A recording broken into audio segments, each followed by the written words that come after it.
Welcome to everybody. I'm really honored to host here for this seminars. The Professor Nicholls from Berkeley and the Professor Altieri from Berkeley. Professor Nicholls will have 4 seminars on agroecology. And thank you again to everyone here and at home. And please, Clara.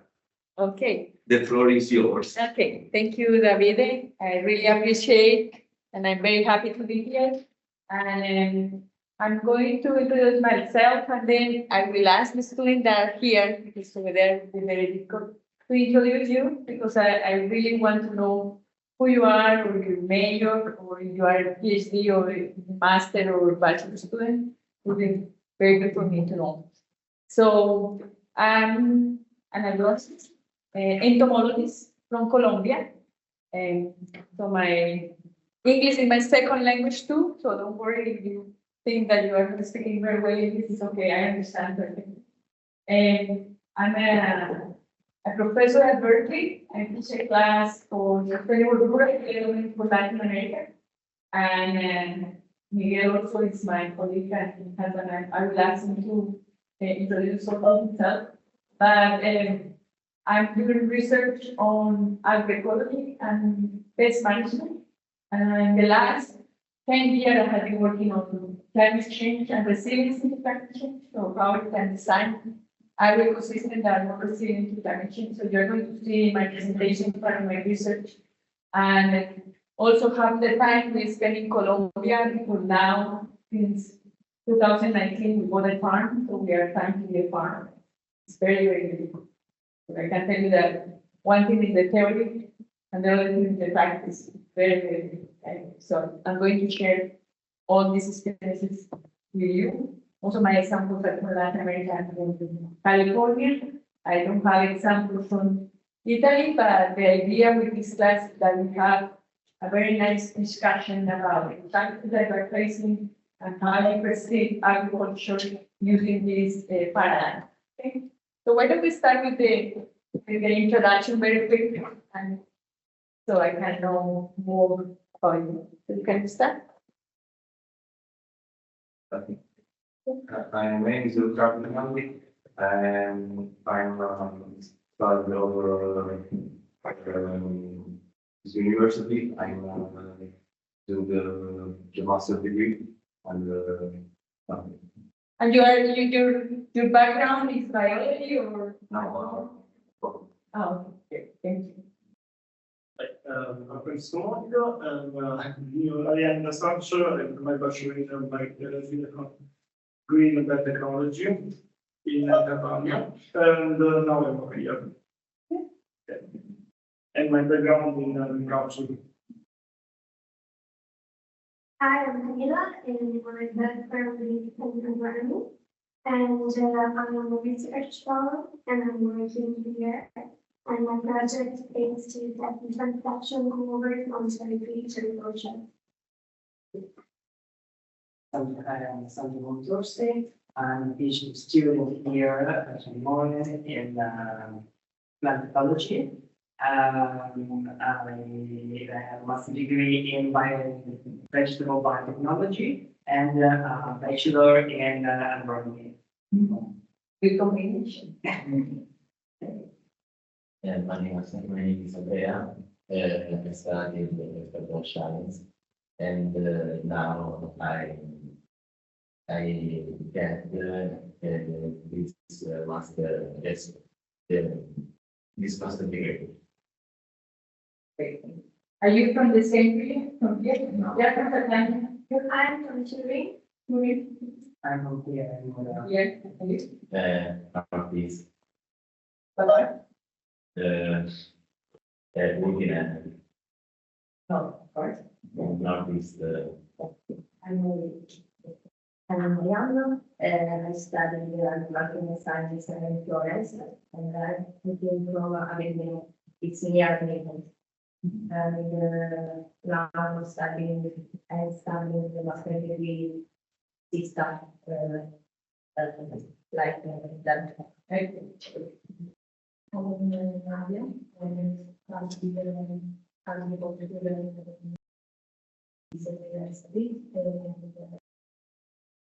now studying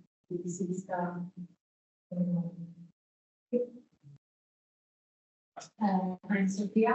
I'm from Genoa. I live in the establishment of agriculture. And now I'm Arianna. I'm studying in the and my background is my name is I have a background in agronomist in the University of Bologna. And previously in agriculture engineering. And you're a professor here? Yes. What area? In agriculture engineering, translator, advice of the agricultural skills and business in agriculture. So I'm Berkan from Kosovo. I just came and completed my PhD here. My master I finished in Bari, in Italy, Directed Class Management. And I studied also bachelor in Kosovo in plant protection. And I'm working in a Kosovo Institute of Agriculture and Plant Pathology. It is really fun being here and attending seminars. I think that I will benefit much from your seminars. Thank you very much. My name is Rani, I'm from Mother, and I'm studying my master degree in agriculture, and my bachelor degree was in food technology. I'm Alessia. I'm from Mantua. My background is on animals production in Parma. And now I am here with master degree.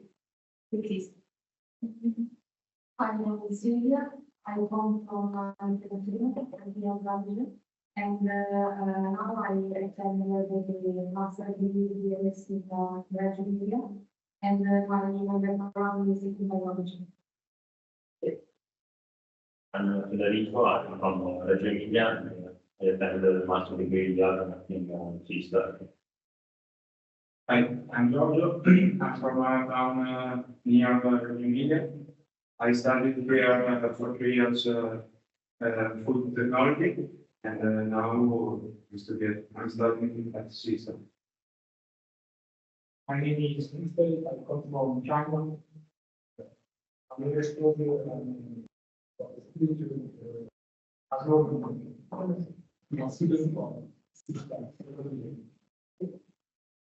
My name is Nicola. I'm from Italy, and my ground is in agronomy, and I'm studying in system. Hi, I'm Giulia. I'm from the world. My background is in agriculture. I studied here for 3 years in science and technology. I'm Luca. I study here in the sister, and I live in Modena, in architecture. I have a bachelor degree in food technology. My name is Simone. I'm from Japan. I started in Japan, agricultural science, and I'm now I study history. Yeah, awesome. Hi, I'm David, and I'm from Catania, studying the University of Catania, and now I'm studying in the system. Hi, I'm Miguel.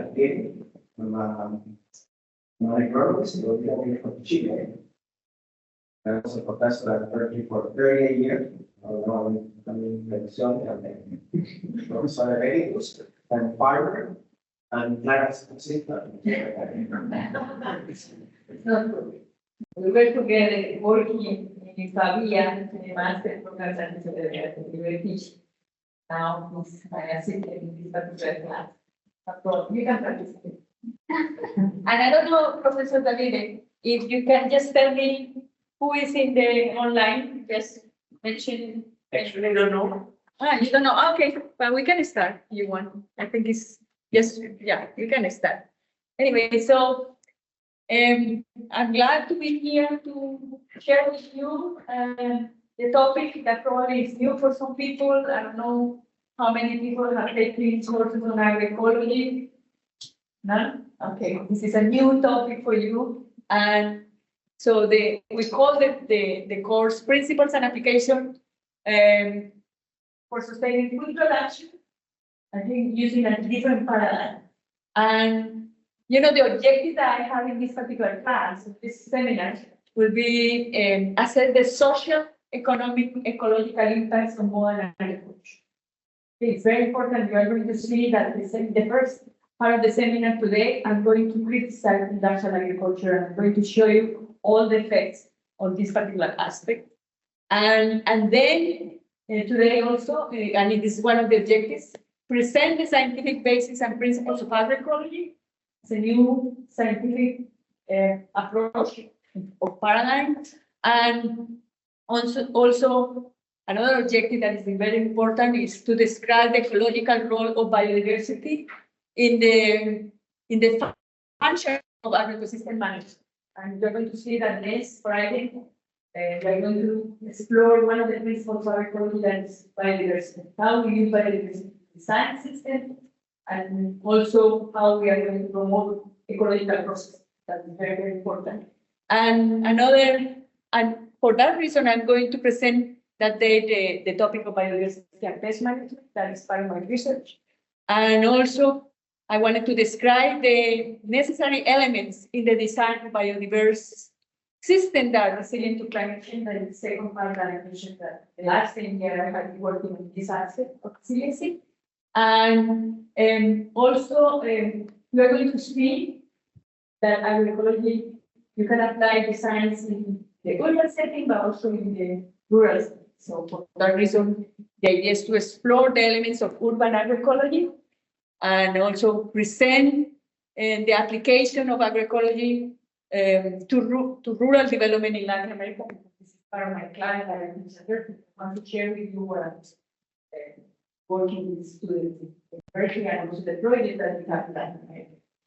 And the expect results, I hope that you, with this seminar, you can discuss the challenges that we are facing right now with agriculture. With another group in another class, at least you have all the necessary for that kind of discussion. Why agroecology is so important.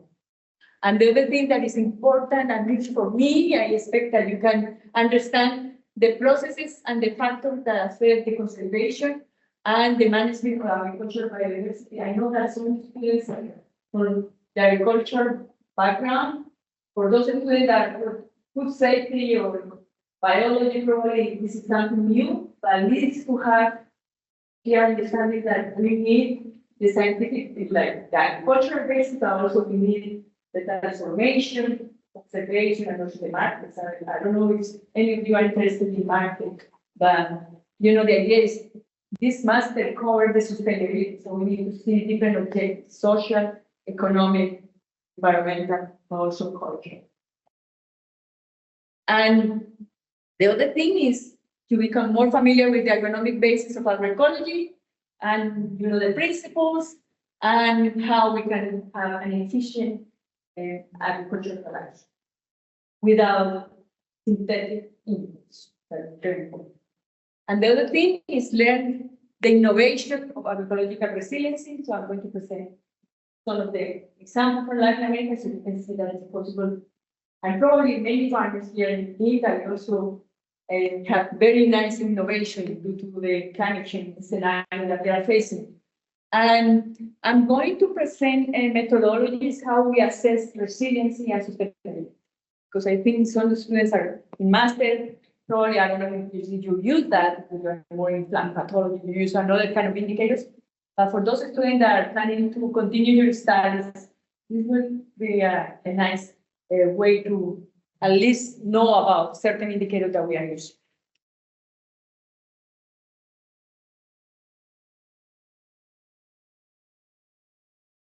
Okay, this is the program that you already had this program, but the idea is to divide the class, the seminar in two parts, because it's 3-hour class. I don't know, you can stand 3 hours. I don't want to talk 3 hours, but the idea is to have the first part that is more or less a closing topic, and then discussion, and then I come with the second session that could be more practical in terms of principles and concepts. And the same on Wednesday. I'm sorry, this is Friday. This is Wednesday. Friday, I'm totally confused with the dates, but you have the syllabus. Okay, let's start with this topic about the multiple crises of modern agriculture. And the reality is that the planet is confronting several interconnected crises. So we have economic crisis, we have energy crisis, petroleum, food crisis, ecological crisis that climate change manifested is one of the manifestation of ecological crisis, and health crisis when you talk about pandemics. That's there. And all these crises are interrelated. I'm learning to manage this.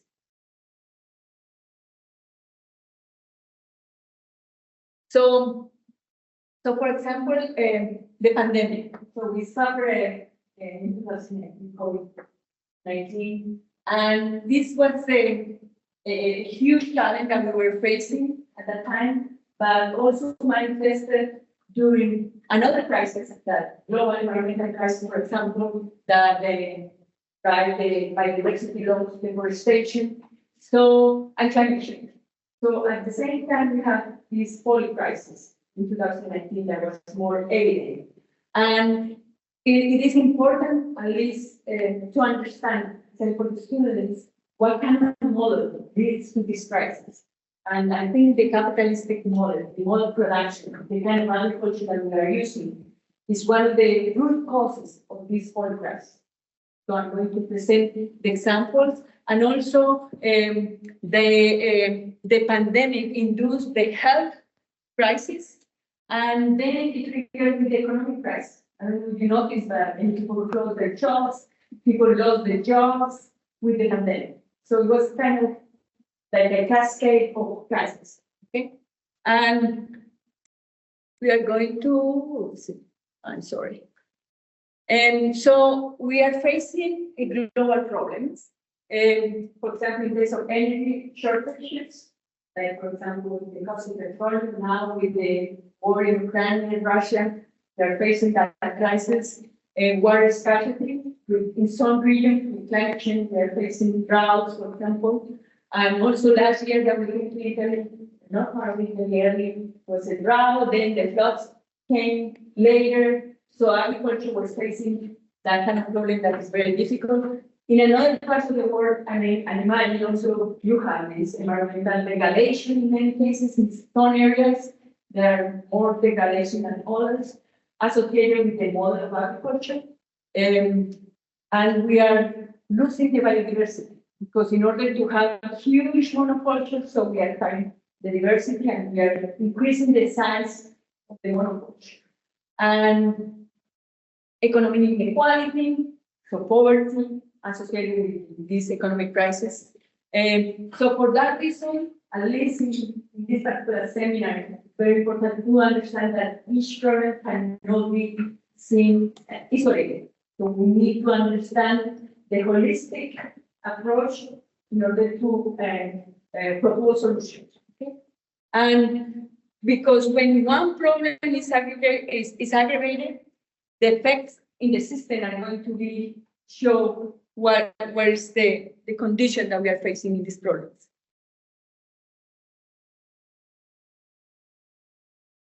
Some problem with this mouse, sorry. So you can see here that we have these crises, environmental crisis, climate change, pandemics, and economic crisis. And I think it's very important to see the root causes and then propose holistic solutions. So I think this is more or less the idea with this particular slide. And I don't know if you are familiar with the planetary boundaries from Stockholm. They are saying that, you can see this threshold, the green circle, and you can see these red flags, or that once you overcome this circle, it means that you are at risk. So now we have transcend the limits of loss of biodiversity. We transcend the limits of climate change, for example, land use change, and also we are transcended the limit of accumulation of plastic, but also the nitrogen in the increase the number of nitrogen or losing nitrogen in this particular case. So we need to take the action now. We cannot wait more. Okay, and you have seen, for example, the COPs, all the COPs that we are having, and every year we have a new COP. The countries sign agreements, but nothing happens. So I think the society and the humanity need to do a change now, because it will be too late. Why? Because, for example, one of the driving causes of the problem is modern agriculture. We have 80% of the land, that is more or less 1.5 billion hectares, are under this kind of monoculture. Expansion of monoculture, loss of biodiversity, use of a lot of pesticides, causing all the environmental problems associated with the pesticide use, and you name it. So there is a lot of use of water in this particular system. So we create environmental problems associated with the model production. Okay, you can see here in this slide, I think we'll explain more or less the risk to have this modern agricultural system. Because if we reduce the diversity, as you can see here, so the probability to have harvest loss is going to increase. If we have high monoculture that is dominated by one variety in a large monoculture, so the probability of have problems could be due to climate change, to pest diseases is higher. But when you have more diversity, the probability is reduced. So it is very important to understand this slide, because we are going to see how agroecology works and works with diversity. So we need to increase diversity in order to reduce the vulnerability of the system.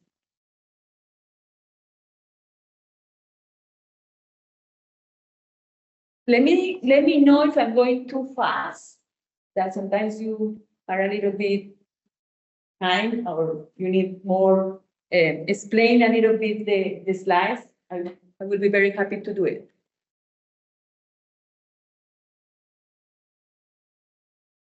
So look how the expansion of industrial agriculture has been. For example, in 1965, so more or less 60 years ago, we had 265 million hectares of monoculture. Today, we have 1,500 hectares, millions of hectares of monoculture, 1.5 billion. Then the amount of land that we are expanding in with monoculture. And this land is mainly planted with 12 crops, mainly grain, 23 species of vegetables, and 35 species of fruit trees. And more than 80% of the land is devoted to four crops: maize, wheat, rice, and soy. And these provide 50% of the calories worldwide. So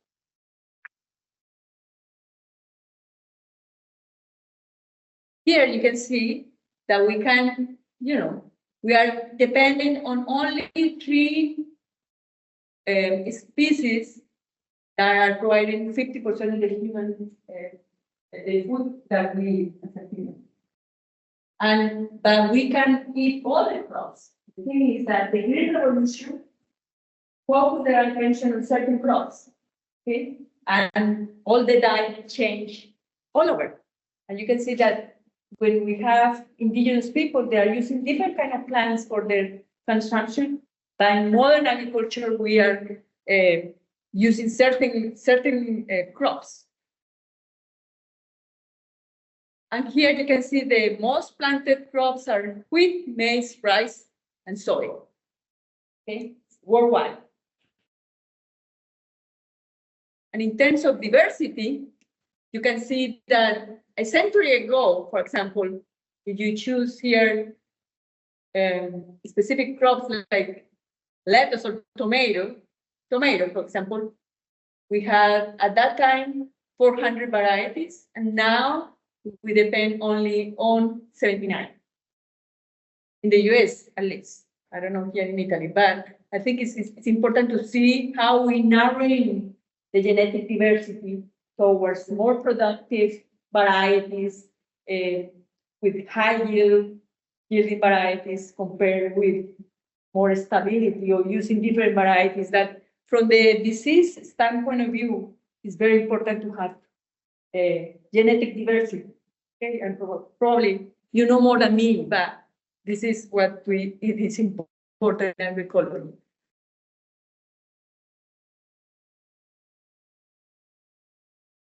So genetic uniformity is tied to vulnerability.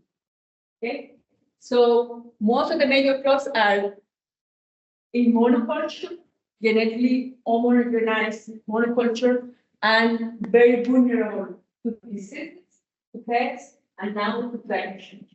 Okay, and also there is a very important for companies to have these problems because they are presenting their own solution to climate change. So now they are talking about climate smart agriculture with special genes, you know, and also in the case of other diseases, other pests, they have just one solution for a specific problem that they have.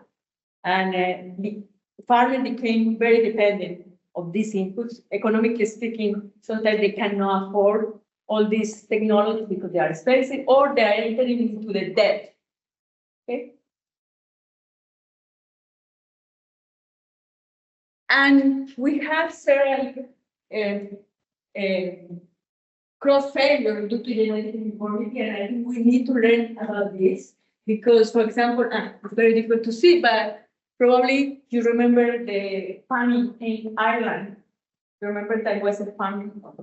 You are so young, but we have that famine in Ireland, especially in potatoes, because it was one of the cases of the vulnerability because it was dominated by one variety. When the pathogen came, arrived in specific cases, it was a huge problem in terms of the production of potato. And the same with citrus in the United States. And we have many examples that demonstrated that when you have genetic uniformity, you can be more vulnerable to diseases, especially. And in 1972, I'm sorry, the National Research Council released a report about genetic uniformity, like an alarm, saying that if we continue with uniformity, the genetic uniformity in corn varieties in the United States, this is going to come. So what's time for an alarm? In 1972. But nobody did anything. And then the example would be the US corn leaf blight, that it was an epidemic that caused several problems in terms of 15% of the reduction in production.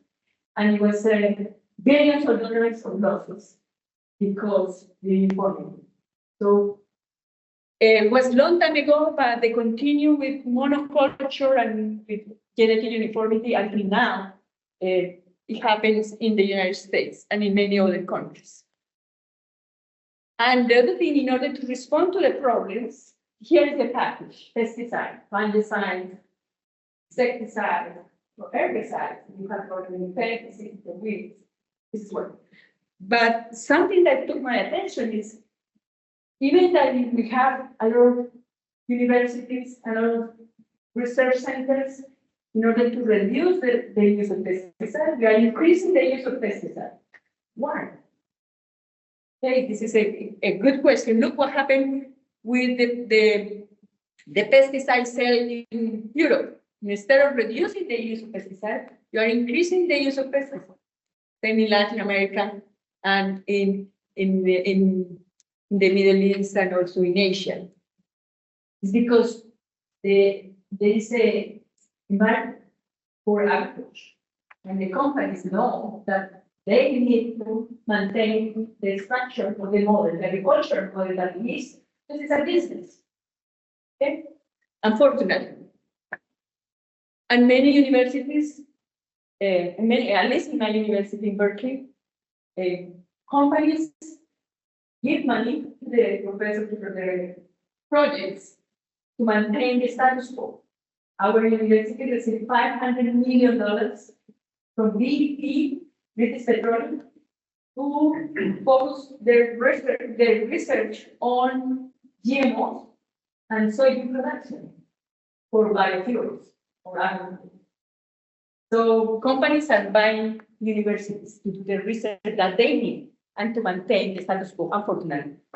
Not all, but at least in the United States, in Latin America, this is what happened. I don't know in Europe, but could be the same, could be different.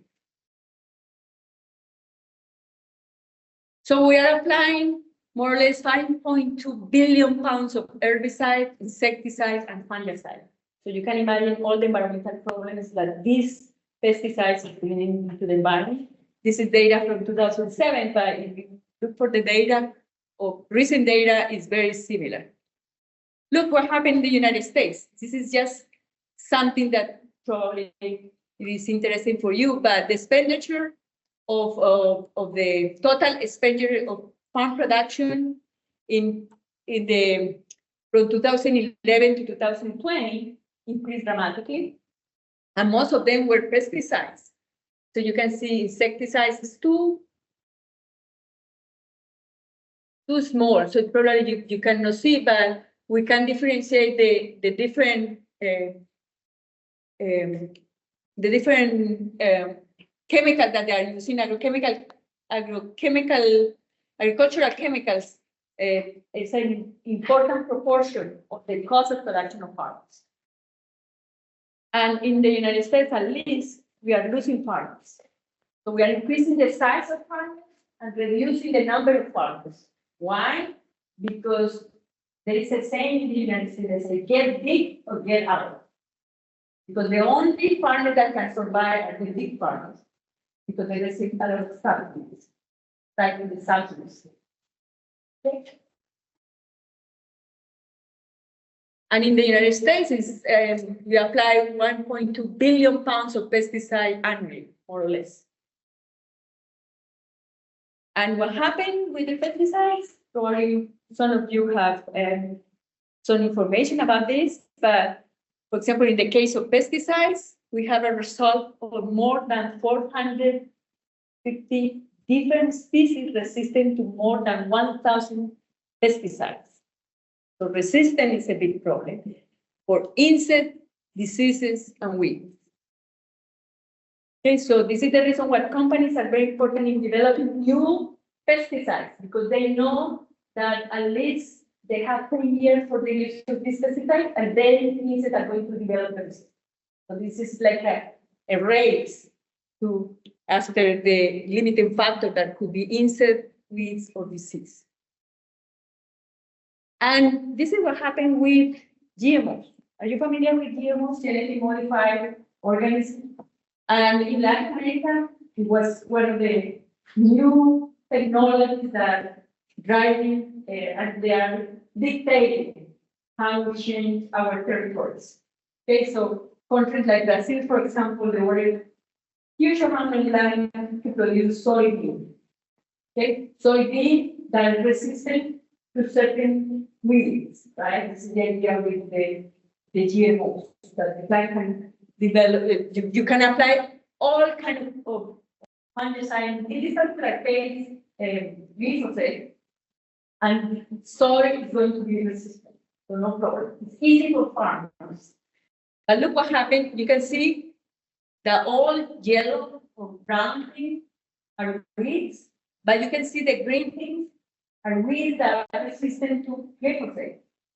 So now in Brazil, millions of hectares of soybean, GMO soybean, they have now more than 12 different weed varieties that are resistant to glyphosate. So they have to use another pesticide that is worse. In this particular case, 2,4-D, the worst herbicide, in order to maintain the system on check. Okay, so it's the same mentality. Many people thought that with GMOs you are going to reduce the use of pesticides, but now glyphosate became like a Microsoft approach. So people can use plants, no problem, but also the plants develop this kind of thing. Okay. I'm not going to talk too much about GMOs, but you can see that they are the same mentality, the package. Now, instead of having variety, tolerant or certain variety with certain kind of chemicals, now they have all this technology that we are not against the technology. I think it's a very nice technology. The problem is who owns the technology. That's patented. And the farmers to pay royalties to use the variety. This is the problem. And also with narrow mentality. Okay? We are going to develop a plant that is resistant to glyphosate. And farmers need to buy glyphosate from the same company that sells the seed. If we want to help farmers, with this technology, we can develop a plant that is resistant to weed. That is what the farmers have. But it doesn't make money with this kind of technology. So for that reason, companies are more interested in maintain the status. And okay, so, but the thing is that despite the fact that we have more research centers, have more universities, more PhD students doing research, we are losing too much from insects. Insect pests are causing and diseases also. They are reducing the production of wheat, rice, maize, potato, and soybean. Probably that behind this story. So probably our approach is not the correct. We need to change the paradigm. This is the idea that how we understand the root cause of the problem, and we tackle on the root cause rather than the symptom. Because this particular research is more focused on the symptom. So the insect is a symptom. The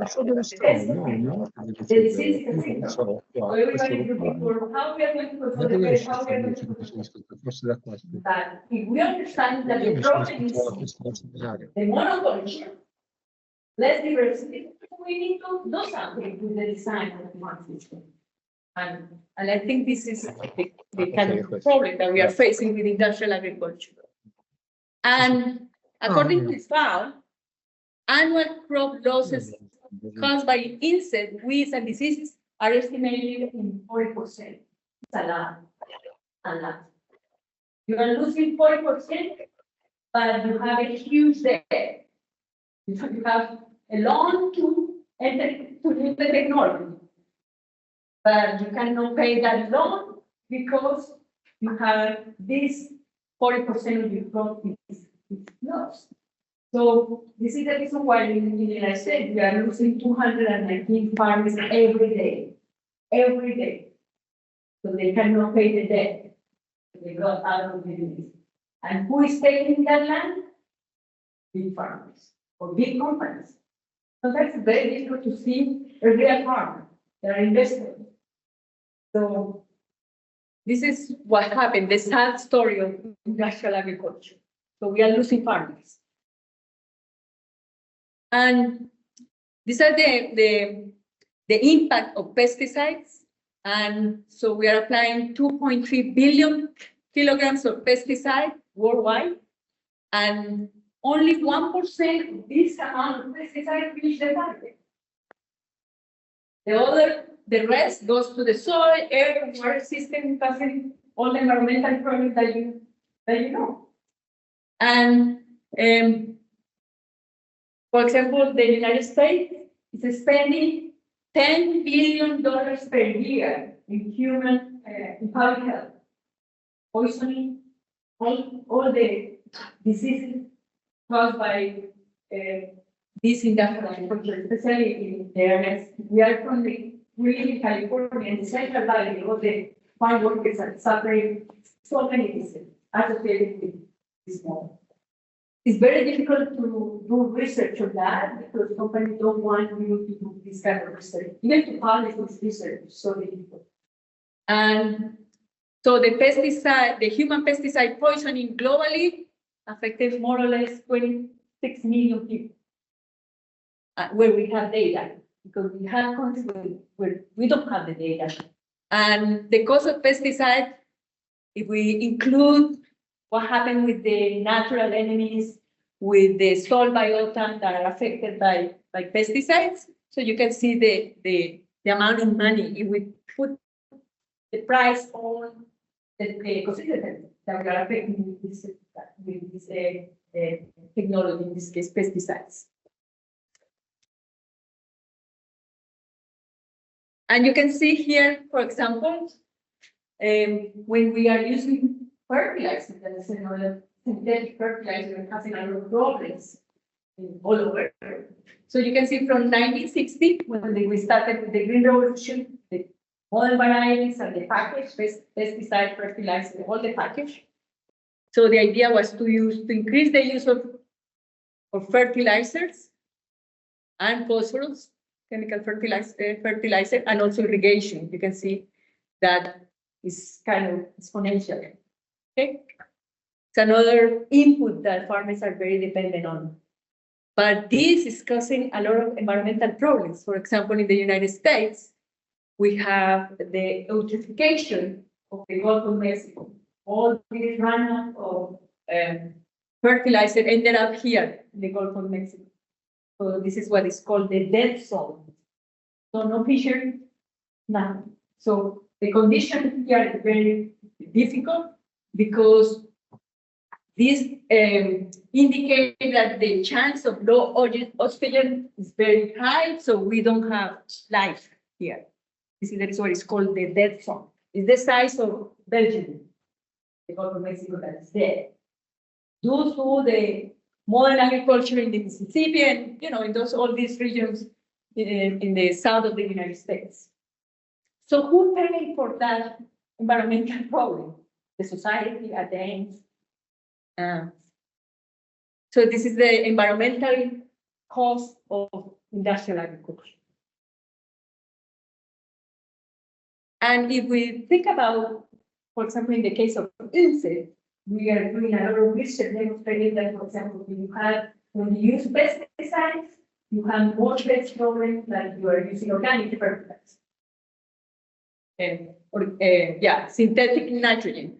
For example, this is the population of the pests and aphids. So you can see when we have fertilized the crop with chemical synthetic fertilizer, this population is higher than when we have fertilization with organic fertilizer. Why?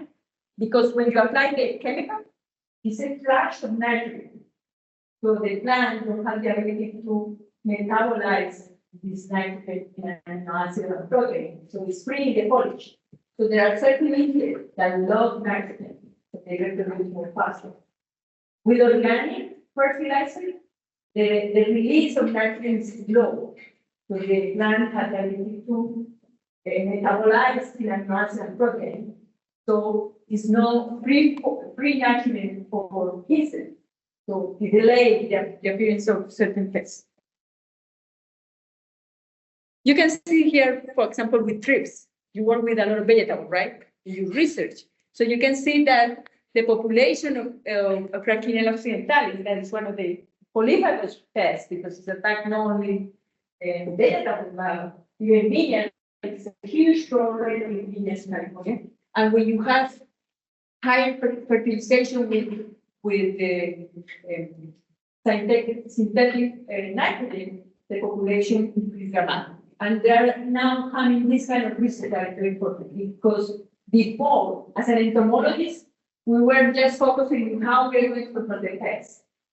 With certain control or with different approaches, we never thought that the way you fertilize crop are going to affect the population. So this is starting a new approach of looking at the ecosystem in a very integrative way. Okay, so we cannot just, no, I'm interested in disease, like you guys, you're interested in diseases.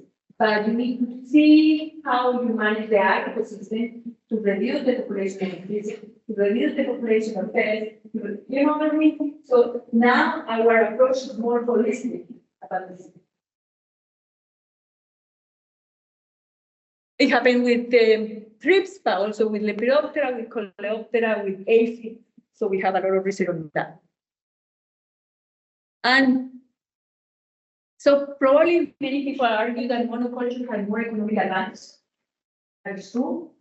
Easy to use machinery, well, for person know more than me, but it's easy. But from the ecological point of view, it's a disaster. Because you cannot promote the ecological process to maintain the flood in check. So the drastic narrowing of any cultivated plant diversity in dominant monoculture has put the worst food production in a very literal, in a very area. And I think there are two students that are from animal science.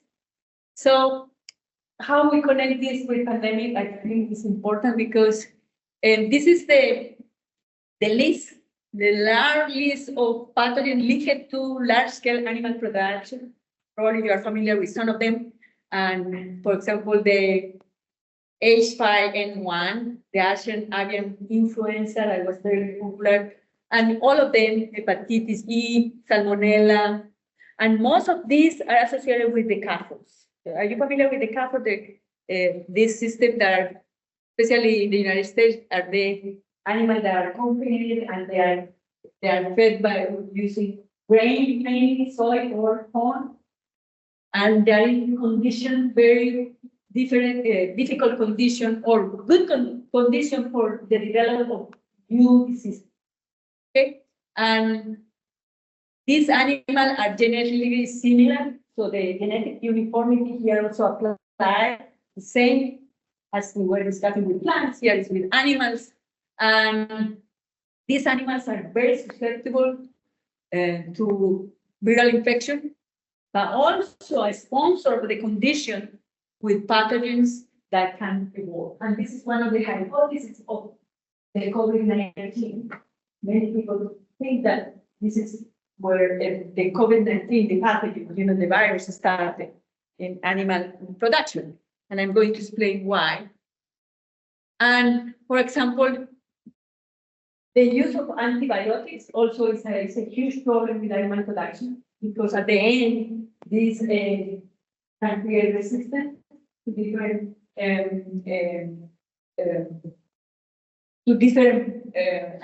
problems that we have, and at the end, many humans got this resistance. So you cannot control the disease. So one aspect that in terms of the COVID, many people think that is what the starting point for the virus, the COVID, because look, just a minute. Once we increase the area of monoculture, we destroy the natural height, right? As I was saying before. And this is the possibility for the disease emergence to increase. Why? Because, for example, in the case of deforestation, target the process with, for example, pathogens that were caused in the forest. They have that, or they have other wild animals that boxes there.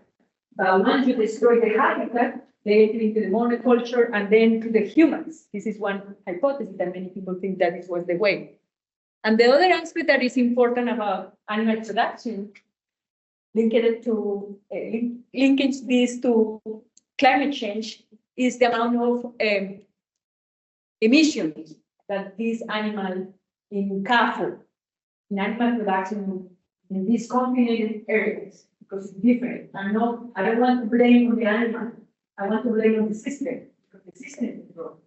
So here you can see that they produce more emission than different animals, but there is a matter of what kind of system are you using.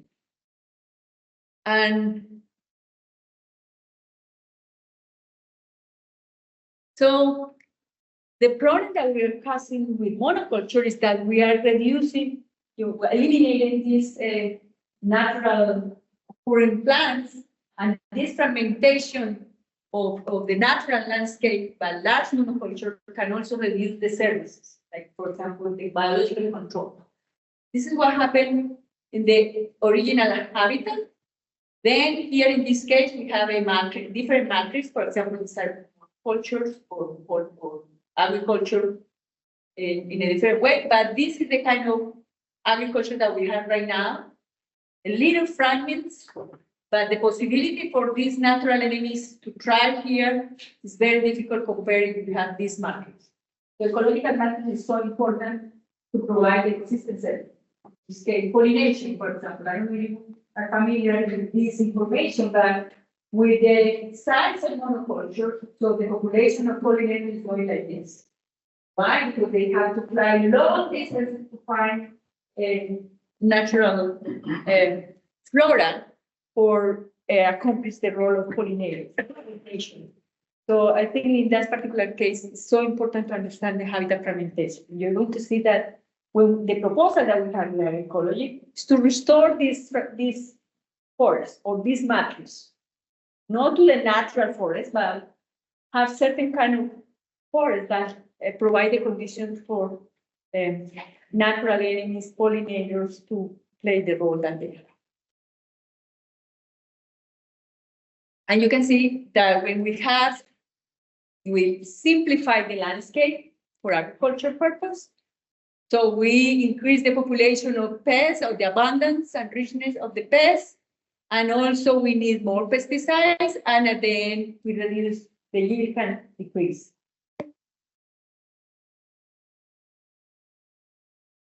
And same with the expansion of biofuels can promote pest outbreaks, and the best example is from the Midwest of the United States that is producing a lot of soy for biodiesel, and also maize for the production of ethanol, and we have result on the very simplified landscape.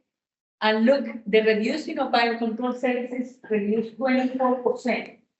So the cost of how they are going to pay for the service that they have instead they can do it free is up to $58 million per year. Input control tests.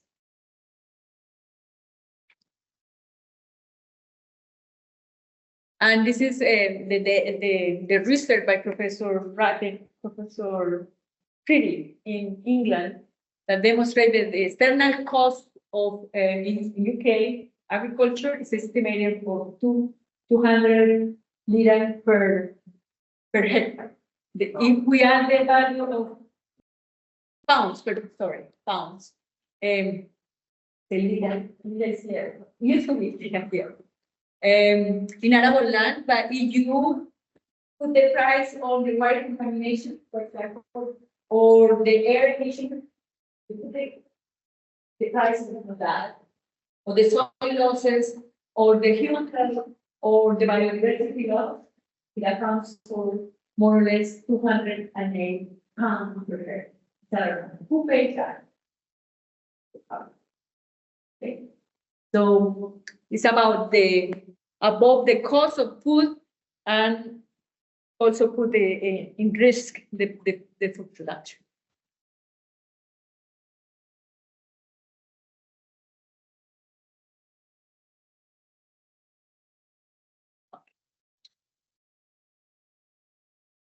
So humanity depends on agriculture that is not sustainable. With all this information, there is more information that I was giving in this particular half an hour. But we have, let's say, in order to summarize, we are using nutrients, we are degrading the soil, unleashing all these chemicals into the environment, causing multiplication. Example, the Gulf of Mexico. And we have an agriculture that is very vulnerable and susceptible to weed, diseases, and pests or pathogens. We are using agriculture that is spreading pollinators and natural enemies, not only with the pesticides that are applying, but also the size of the monoculture. I haven't shown the vulnerability, but we have a lot of examples how the systems are so vulnerable to climate change. And it depends on fossil fuels, petroleum that is very expensive now. It depends on agrochemical input that also are very expensive now. And also they depend on companies that sell the seeds that are tied to use certain kind of technology, in the case of GMOs. And also an agriculture and animal production that create pandemics. So, but this industrial agriculture does not feed the world. Only produce 30% of the food that we eat. There's an agriculture is the one where producing the food that we eat. And also warm the planet. But this industrial agriculture uses 70 to 80% of the arable land. 80% of the land is huge monoculture. They are releasing 5.2 billion pounds of pesticide to the environment. They use 70 to 80% of the fossil fuel. They produce less, or more or less 30% of the greenhouse gas emission. The animal production is 40 if they are using animal confined animal. And they also create the condition of pandemic. This is more or less the summary of what I presented at the beginning. So this is the clash of paradigms. So we have a paradigm that was presented in large farm and tend to be less diverse systems. They're homogeneous systems. They produce only 30% certain crops. And look, the majority of important nutrients that they produce just this nutrient compared with small, medium farm that are the ones who are producing the food that we eat, and this diet produce the majority of many important nutrients that we need for the food source.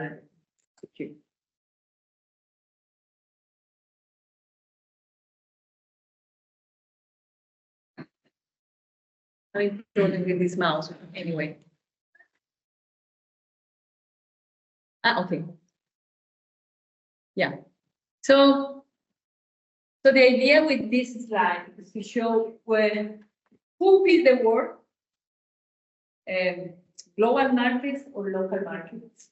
So this is at the end we are talking about agriculture, but for that reason I say Florida students are more interested in economics or in market, because the idea is to understand the food system in general.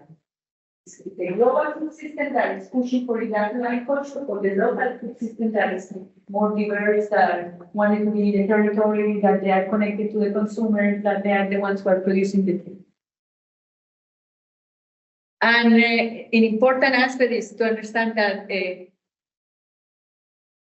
peasant agriculture is the one who are producing most of the food.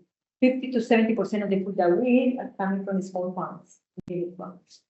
And this is the global land and food production that you can check this slide, but they are very, very important to have that kind of approach, the difference approach. And the other thing that we need to talk a little bit is about the overproduction of hunger. For example, there are policies in the United States of overproduction. So you receive, if you are bigger, you receive more subsidies than if you are small. For that reason, as I was saying, it's the same in the United States, they people get out. And so the world food system produces 60% more of what we need. The thing is that, but we have every day 40,000 people die of hunger every day. Hunger and malnutrition, especially in the global south. And 78% of these children that are undernourished live in the third world, Asia, Africa, and Latin America. And there are countries where we are net exporters. For example, in Africa, they are producing a lot of flowers for different crops. For Europe, or in Brazil, we are producing soy and corn for agri-fuels, or in Colombia, we are producing other agro-export crops, but we have hunger in our countries. So it's kind of a huge dilemma that we have. But we still have 925 million hungry people in the world today, despite all the programs that we have. And at the same time, in the global north, we have food waste. And 1.3 billion kilos of food produced in the human consumption is wasted, especially in the global north. And each person, at least in the United States and Europe, wastes an average of 115 kilos of food per day. So we can produce per year, but we can feed for example, African continent. This amount of waste that here, at least in the United States and Europe. What are the implication of food waste?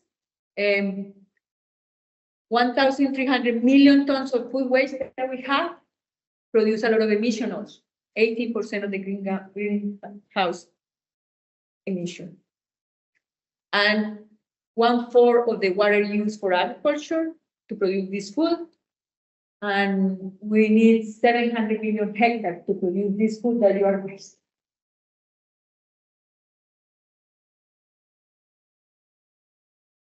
And the other thing is 40% of our global grain supply is to feed animals.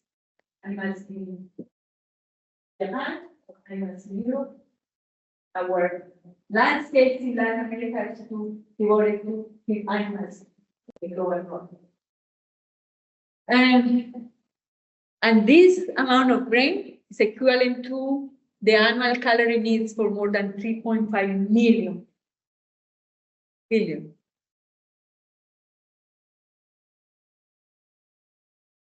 So when we talk about hunger, we need to understand that it's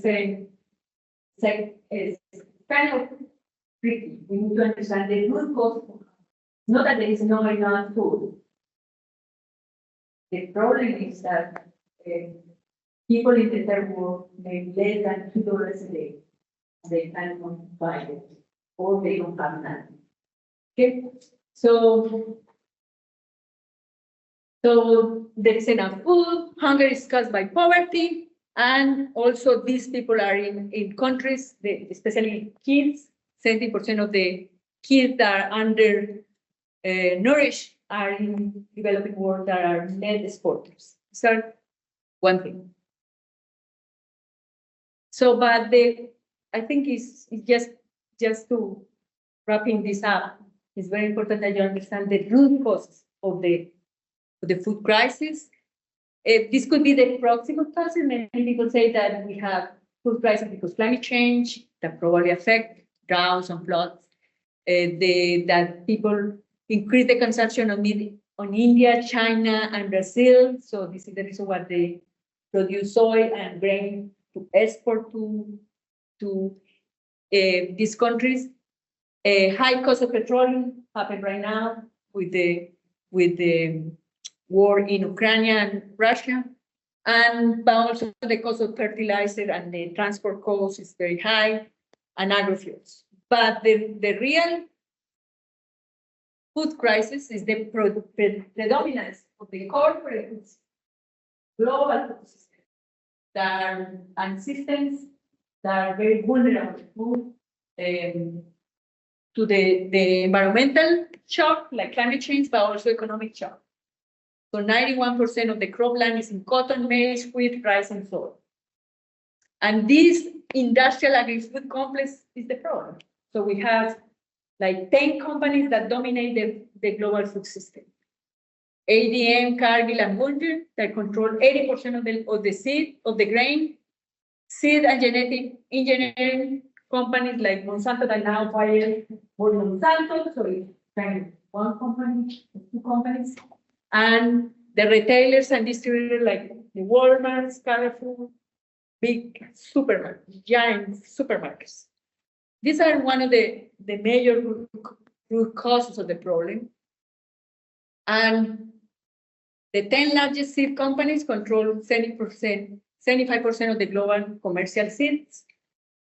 10 transnational produce 95% of the agrochemicals.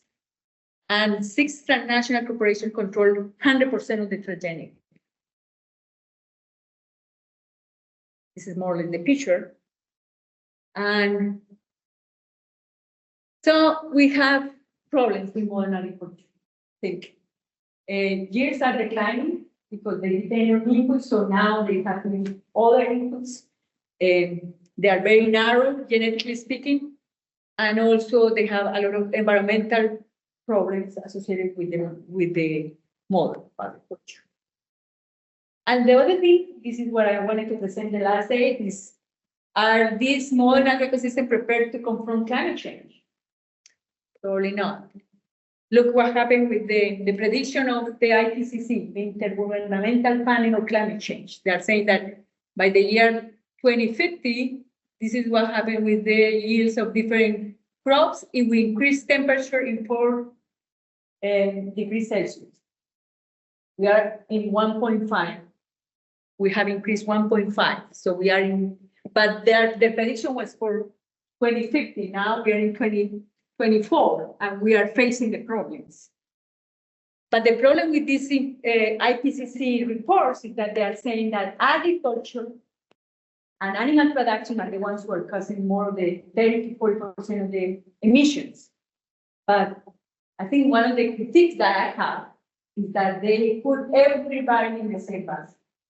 There is one agriculture that causes the problem, as I demonstrated, and there is another agriculture that is cooling the planet, that is the small or the medium-sized farm using agriculture.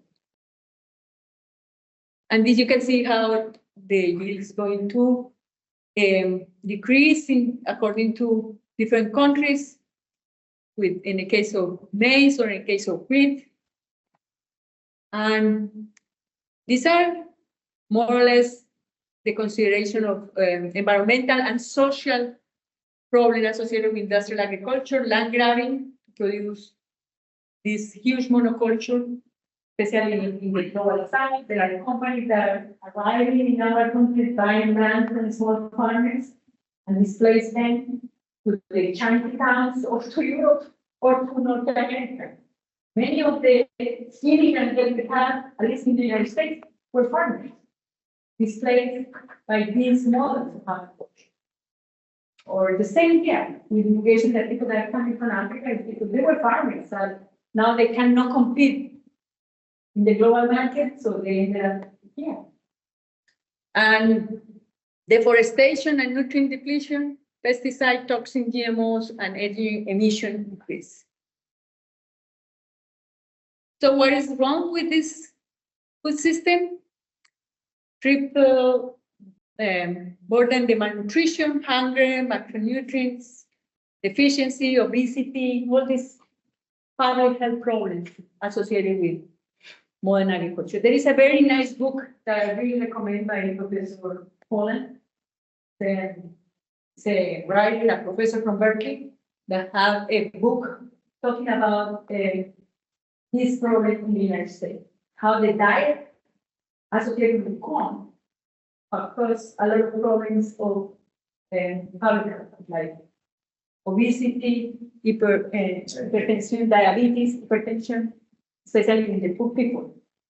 And the book is called The Omnivorous Dilemma, the Dilemma del Omnívoro, and talk about the cornification of the diet in the United States. Everything is based on corn. You want to watch a film talking about this, it's called Food Inc. It's very, very good because it touched on those issues of industrial agriculture and how ended up in the public health. And there is another one that is called King Home. The two students of him did a video in the Midwest of the United States and explained why small farmers need to leave because they cannot compete with big guys talking about stuff. And I think with this media, the common people can understand why the system, why this industrial agriculture is causing more problems than solutions. Negative impact on health in terms of poisoning, antibiotic resistance, all nitrates in drinking water. Many towns you cannot drink the water because it's contaminated. Environmentally unsustainable.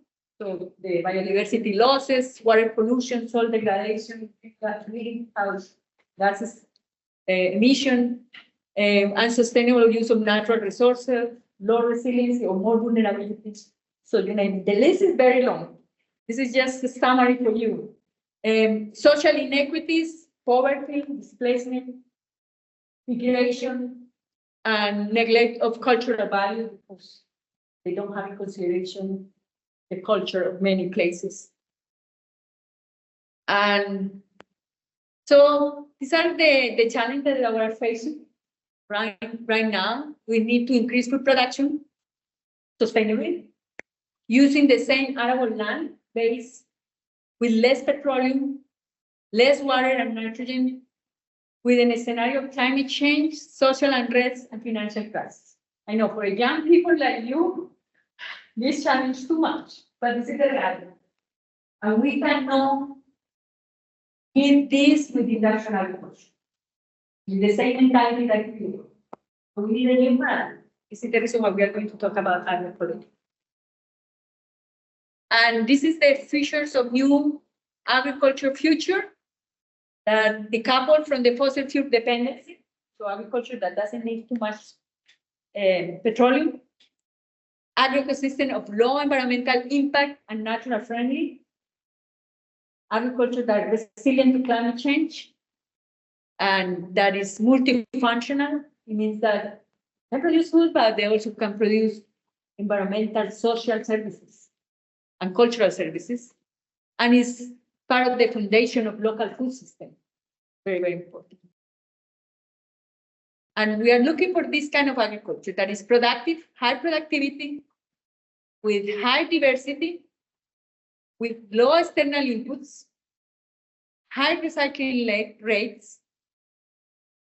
We hope they can integrate animals with crops, but we understand that some farmers don't like to have animals. But this is the best idea, the ideal situation. But the most important thing, we are looking for systems that have high efficiency, energy efficiency.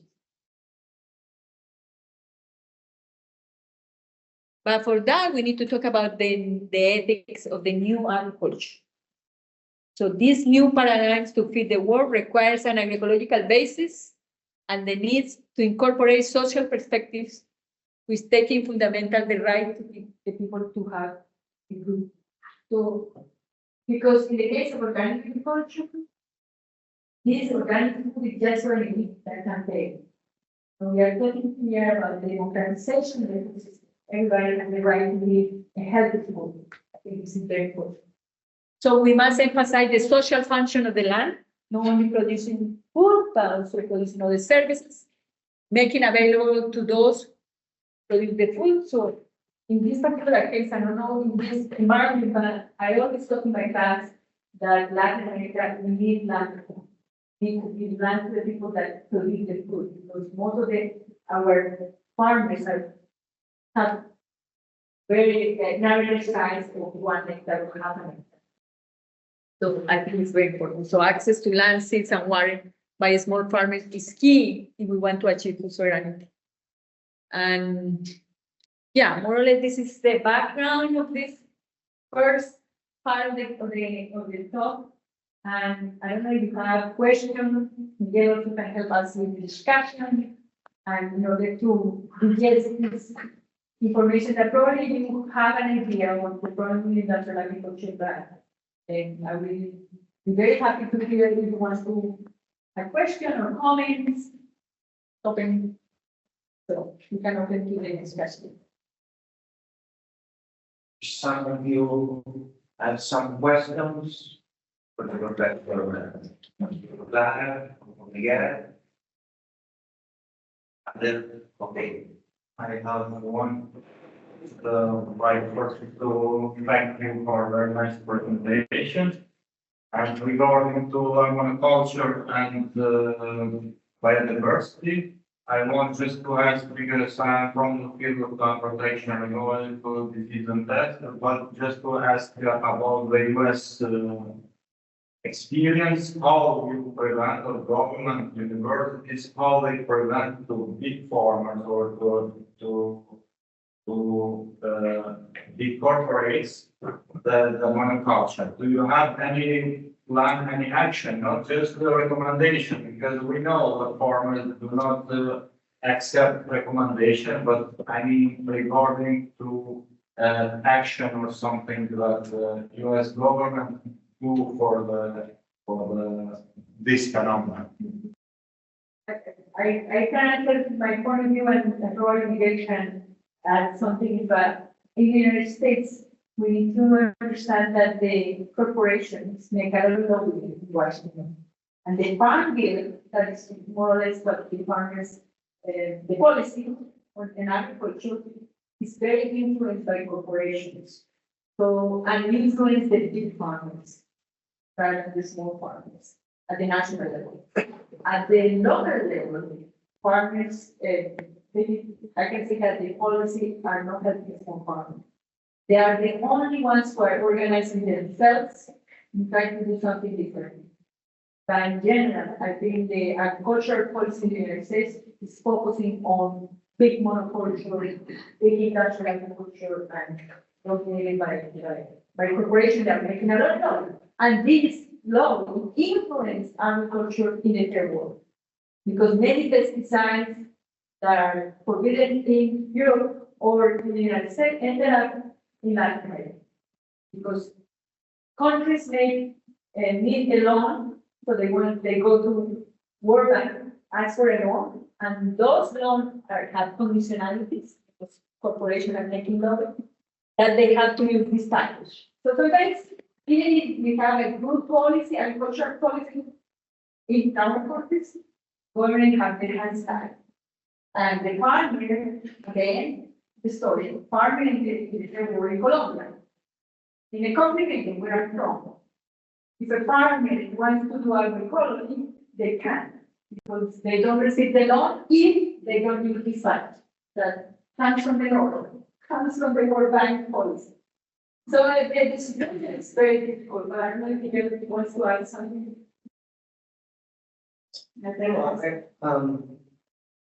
About 65%, the policy, like you have here in Europe, the EU agricultural policy, the common policy.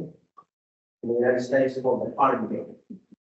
65% of the subsidies in the farm will go to 10% of the land fund. And also. No, really. And so, basically, I think that the only force that is going to make the changes in landscape farming is one is climate change, and then the farmers are realizing that their systems are very vulnerable and they need to change. The second, the cost of inputs. Because fertilizer input, inputs went up to like 100% in the last 2 years because of the Ukraine Russian war. And a lot of farmers now are looking for alternatives because there is not much, their cost of production goes so high that they can't. So, but in terms of policies from the government, I mean, there are some programs on promoting sustainable agriculture, organic farming. That's about 1% of the budget for research compared to the rest. 99% of the university of California although we do a lot of research in biological control, a lot of research on organic farming and sustainable, the budget, when you look at the budget, is 1% of the total budget, and the rest goes to, or, Yes. but We have a lot of farming to. You have more, Yes, science, to the research. And also the political, I apologize for the leadership. But in Europe, we have a program to perform a variety of biological production. But I hear with a very interesting here lecture, but to change this approach of agriculture is very, very difficult. This for it is impossible. Because in the USA, we have a big farm. And only when we become, we can adopt, say, mechanized systems. For example, the mechanized system permits to reduce the cost and to perform the operation. In Europe, in Italy, we don't find that's not work in the agricultural farming. Therefore, without the machinery, it's impossible. No. So, we need also in Europe, where possibility, we have to arrive there to have a farm more big. Because the small farm also have, it is not possible. But I wanted to clarify one thing, that in agriculture, I would to see, because I see this is the idea with the class to show you sample from the small farmers, medium-sized farmers, and big farmers. We are not against machinery. I think in some cases we need machinery. And the Midwest, the United States, that they have small farmers have 300 hectares. Small farmers. They cannot do agriculture as we do in Colombia, in one country. But the diversity is change. So you can have tree cropping and still use your tractor or your machinery to reduce, because the labor is very expensive here in the States, and also to facilitate the management. So in agriculture, it's not that we are against this machinery.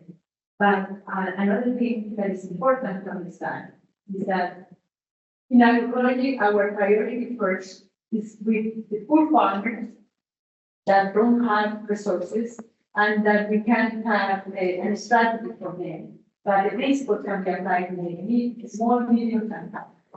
What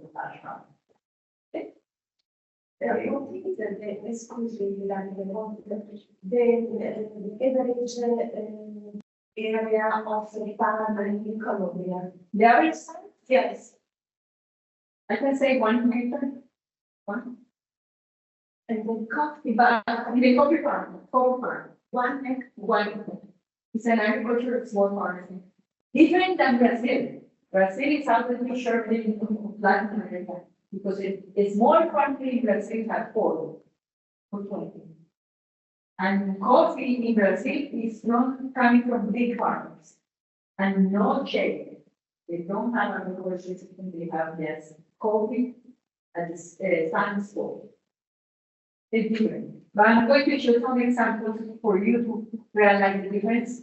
But this is the reality. The majority of the small farmers in Latin America are small, very small.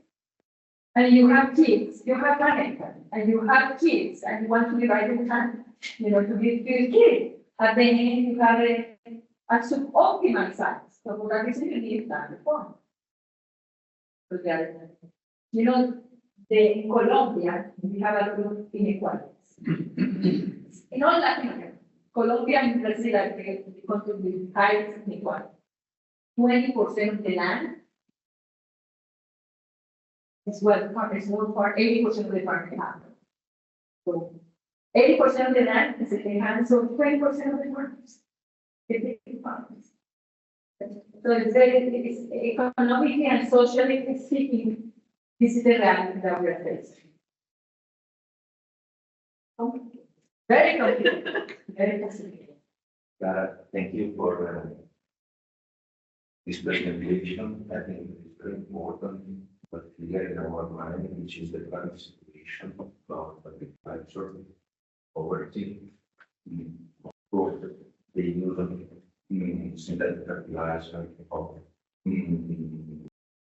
fungicide and so on. But it's important to discuss about it, to know about them. And then if we can put together, if we have in our mind, which are the problems you are facing, and according to the presentation plan, market that maybe in the next years, the situation. I really hope that we can modify and try to do our best to find a solution. Because the thing, this is the aim also of this sentence, that we have to be clear what we are facing, and moreover, how much fast is running, is changing. For example, monoculture, is pesticide or with the Ukraine war, the price, for example, here in Italy, the price of fertilizer and the petrol. Just this morning, I listened to the radio that the gasoline is more than €2 per liter.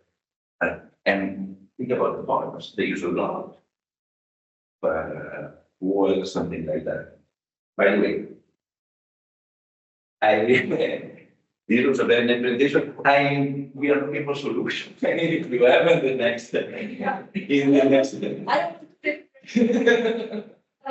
That's why I say, okay, short presentation of the problem, that's a few, but I think we need to be propositive.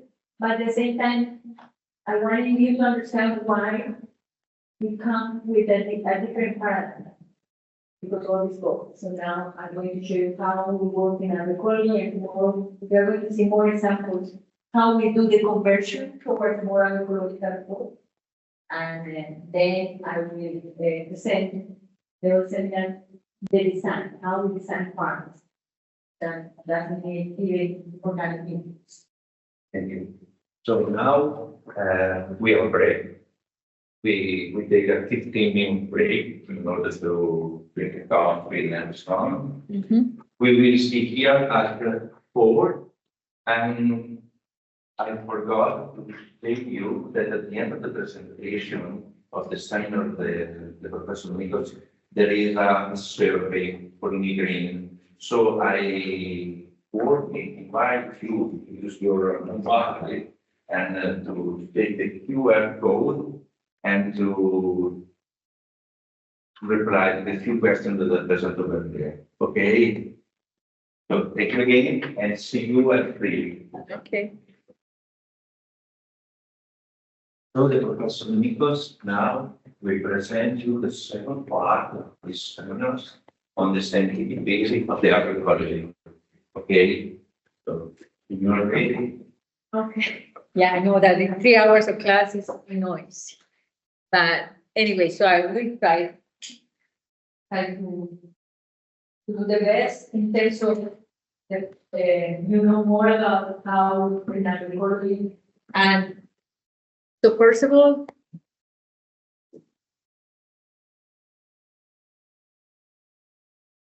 okay, sorry. Okay, let's start like this. So when we talk about agriculture, agriculture is the simplification of nature. Talk about monoculture, this is what we did. This is a mature forest. What we are doing is reducing the biodiversity and we are arriving at monoculture. This paddy rice. This paddy rice is very productive, but the environmental, the social, and economic costs very high. And so for that reason, we need to enhance the intensity in all the input that we were discussing. So the management intensity is very high. So you have this paddy rice, you reduce the diversity, but you enhance the intensity management. And we have these systems that you're going to see here that are in the middle. This is what I really need to pay attention on this system that we are going to use in agroecology. And you remember that we were saying, well, what kind of agriculture do we want? So this is the kind of the industrial food chain that is based on monoculture, less diversity. And the idea is to work in these two, medium and small agriculture, right? That play a very important food web, very complex food web compared with the food chain that we have here. And you can see that we have two different paradigms. We already discussed the modern agriculture paradigm.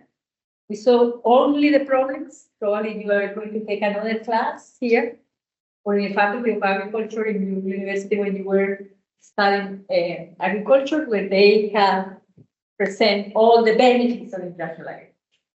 But this is the science. We are biased. I'm very biased. I'm convinced that this model failed. But anyway, so this is why we are going to concentrate in this paradigm, more diversified farming systems.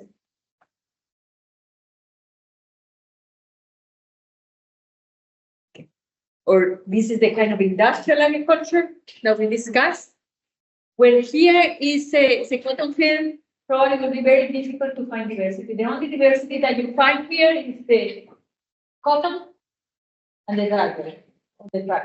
No. You look for the soil biota, very difficult to find.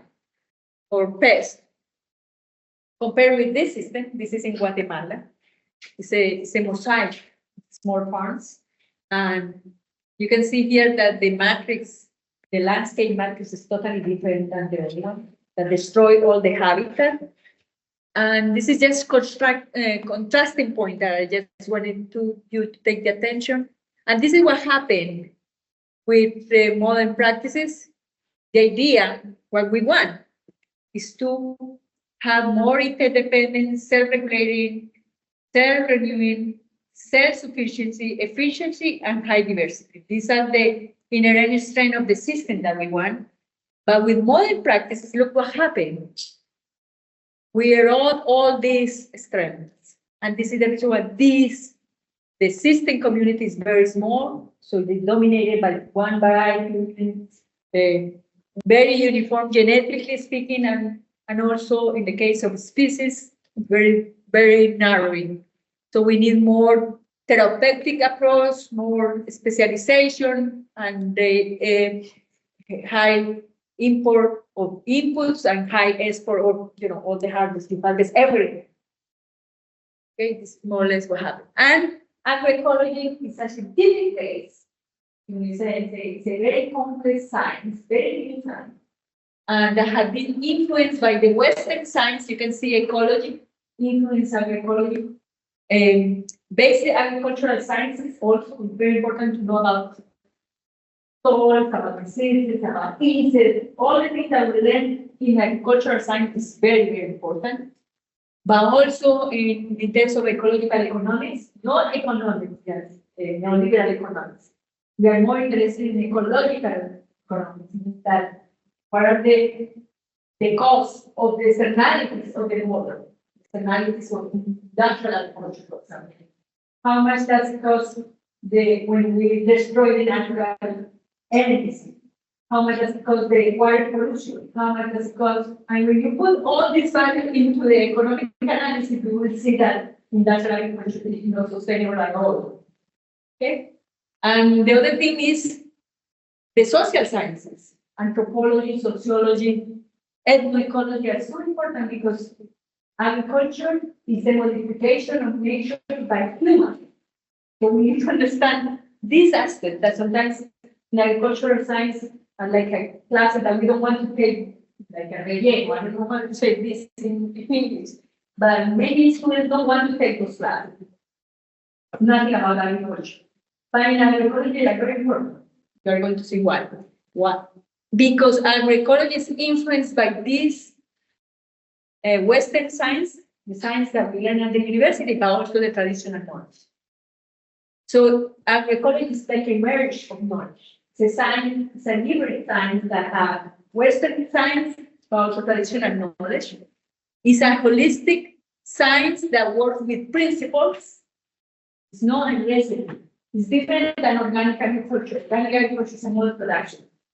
You can apply these inputs, you cannot apply these inputs. However, see the list of input that you can apply.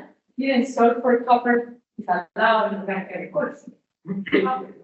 That costs a lot of time, but it's allowed. This is a model production.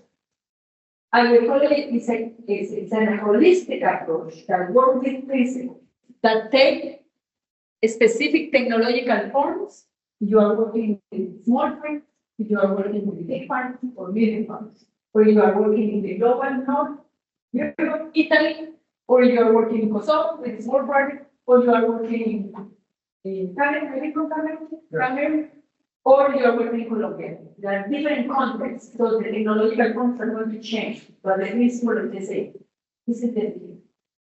And here is one thing that is very different from our regular science. Because in agroecology, we work with participatory research with farmers. Okay? Because the question of our research needs to come out from farmers. It's different because sometimes we as a we try to do research or projects. So we in our desktop, we are looking for the research question. But ended up that probably this is not the main problem that farmers are facing. This is my personal reflection. We at the university sometimes we are in the bubble. Doing research, writing papers, that nobody gets. Our points go up, our salaries probably go. But we don't solve problems. So in agroecology, we need to engage farmers in our research and try to work with them. And you're going to see that sometimes it's not that we are going to provide the solution. Sometimes they have the solution. They need to understand how the system works. And this is what scientists try to, we as an agroecologist try to help farmers to understand why you don't have eggs, for example. Why we don't have disease. Because other farmers can learn from this farmer. So this kind of approach is different than the regular science. I'm an entomologist. Professor is a plant pathologist.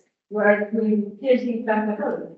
It is okay. We can do our research in our discipline, but we need to be open to have more holistic approach to the whole system. This is what agroecology tries to include people that wanted to do, from this disciplines, they want to do together this agroecological research or scientific basis.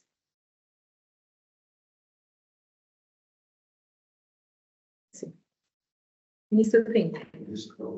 Okay. This is what happened with modern agriculture. What we are doing is, this is the forest. Okay. So what we are doing is scanning the forest to implement a monoculture, right? So the tendency of nature is toward complexity, right? So what we are doing with agriculture, conventional agriculture, we are here putting a barrier for this complexity, to stop complexity. So with pesticide, with herbicide, with pesticides, okay, you are putting that barrier to maintain this homogeneity and this simplified system that is the monoculture. So what we are doing in agriculture, in agroecology is, okay, if the tendency of nature is toward complexity, we need to learn about that. And we need to design systems that is very similar to the forest. So here, we are going to accompany nature towards complexity, but with agriculture. This is the idea with agroecology.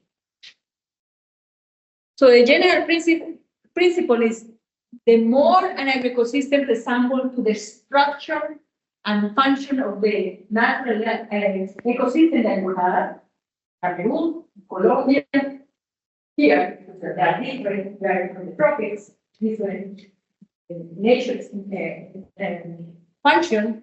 So it is more probability that your agricultural system be more sustainable. Okay? But you need to read nature. This is what farmers used to do. They modify nature. They observe and then modify nature. And we need to learn to do that. So one first step is to see how forest succession works. Okay, so we have here the succession until we arrive to the climate forest, okay? But it requires time. So what we are doing, or farmers are doing, no farmers, that we are learning from them, the tropics at least. Sorry, I had to learn how to work with this.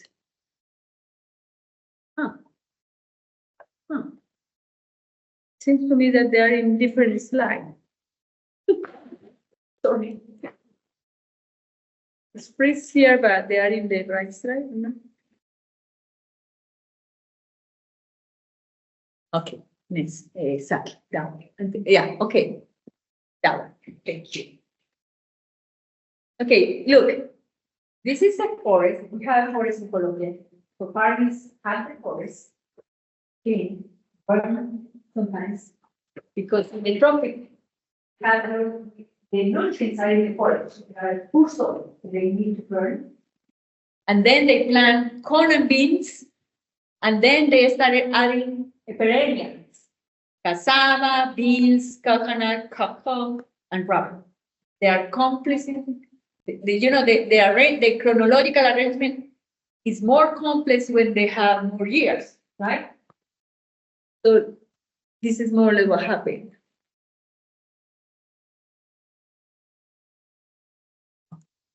It was corn and beans. Sometimes they add squash. They start adding cassava. And then they start adding bananas. And they start adding trees. Do you know why they add trees with these root systems? Think about in the tropics. What happened in the tropics? The soils are very poor. The nutrients are in the forest. So when it rains, what happens?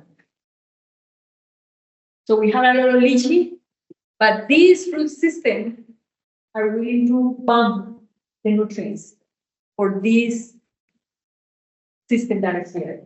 So they need the trees, the foliage, all the leaves that are going to be here, but also the nutrients that are leaching, they can get back to the crops. Okay, it's a nutrient cycling process that happens naturally in the forest. Okay, and then this is a picture of now having big trees, bananas, and also here we have coffee in that particular farm. And then this is cocoa. This is in northeast Brazil. You can see here we have cocoa, but we have also coconut shade. So we are preparing the shade for the cocoa. So you can have other crops before. And then now you can see cocoa is the predominant crop that they have. A lot of foliage, they are going to decompose and provide the nutrients to the main crop. Yes, here, and this is the mature kind of the climates that we have in the forest using the succession style. So farmers are very smart in the way that they are learning how nature works and try to imitate how they can do it in the agroforestry system. So this is one way how to diversify the system. And the other thing is talking about root systems. For example, this is an experimental station in the United States. They are doing a lot of research on soils, but they are demonstrating, what happened with the root system in nature compared with agriculture. Obviously, different plants, different complexity, but what we need to do is work together. Try to have plants that are going to play key roles and they have beneficial interaction for the main crop that we are wanting to have. And the other thing that is important, as I said, agriculture is the coevolution of humans with nature.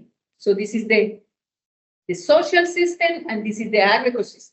Okay. So what the people are doing is trying to read nature and try to modify nature to have at the end this agro-ecosystem. What is the function of the soil, water, phase, like this, understanding this with natural resources. And they have knowledge, and also they need to harvest certain crops that are very important for them.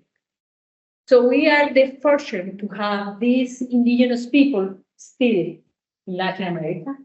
And these people have contributed too much to agroecology because we are learning from them. It's the starting point of agroecology. What kind of knowledge do they have and what they are doing, the things that they are doing. And this is what we call an integrative science.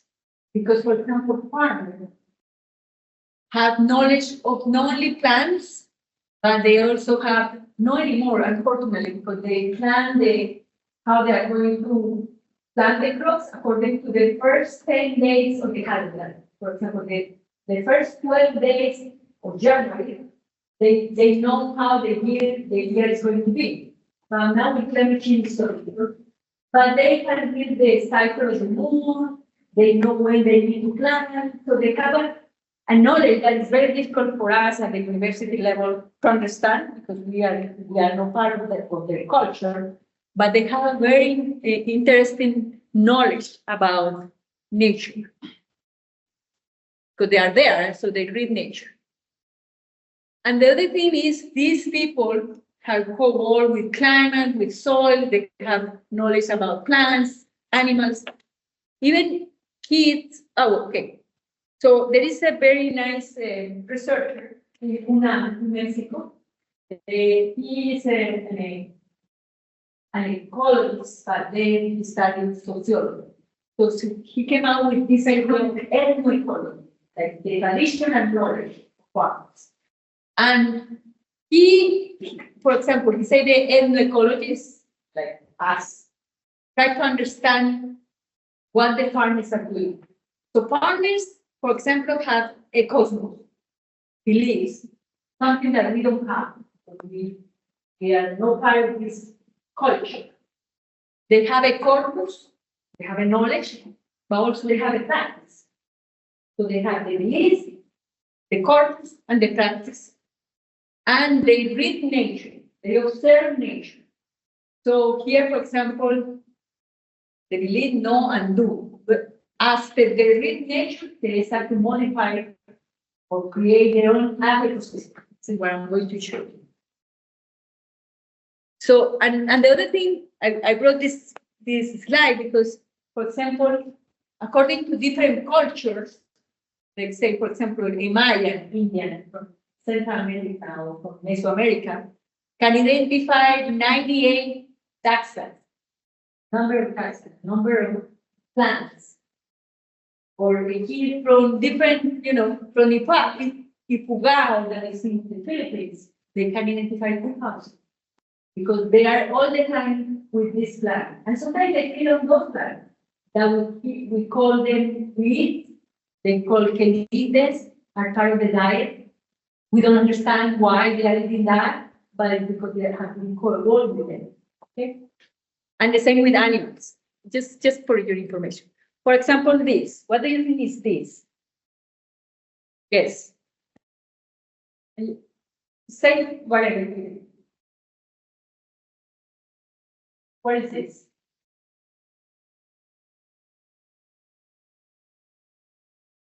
Here the forest. Forest. It's a forest. It's not a forest. It's a coffee plantation. Very difficult to see the coffee, right? Here's the coffee. Coffee is one species up to 150 that the farmer has in 1 hectare. So because he has all the useful plants in that particular small piece of land.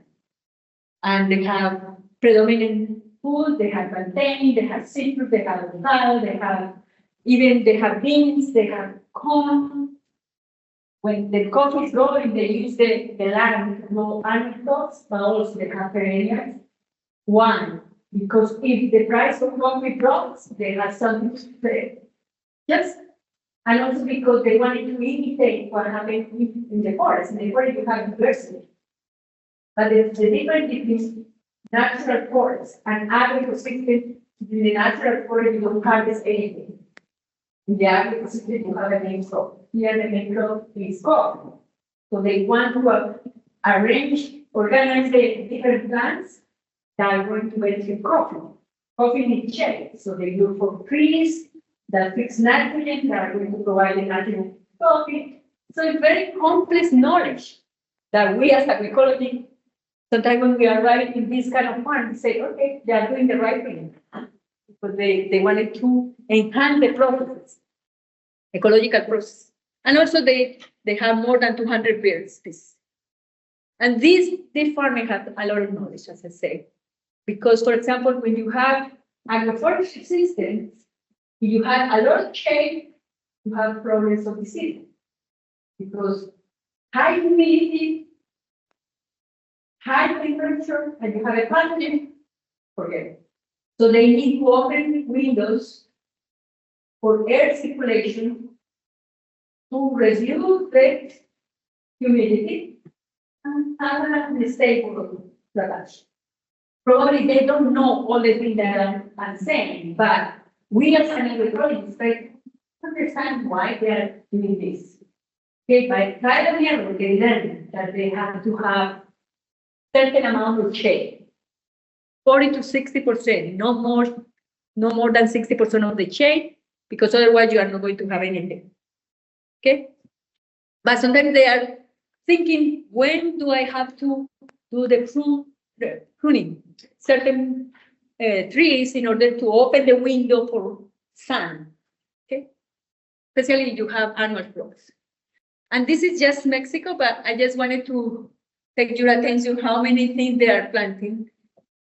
What do they have? Flowers, they have citrus, they have platinum or bananas, they have avocado, they have different kind of fruits, they have all kind of flowers.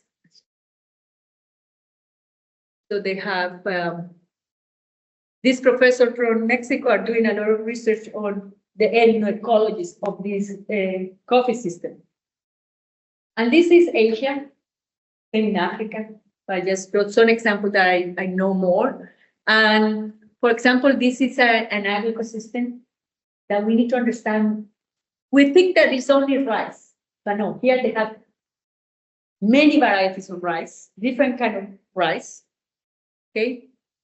They also have fish, and fish play a very important role in the system because, for example, they have a behavior that push the plant, they eat the weeds, but they push the rice plant and they serve as a biological controller. Nicholls, for example, very important. And then they add the azolla. Are you familiar with azolla? Azolla have the ability to fix nitrogen, 150 kilos per hectare of nitrogen. But before this azolla suffocate the oxygen, they come and put ducts. So you need to know when you need to put ducts in the system in order to avoid the eutrophication.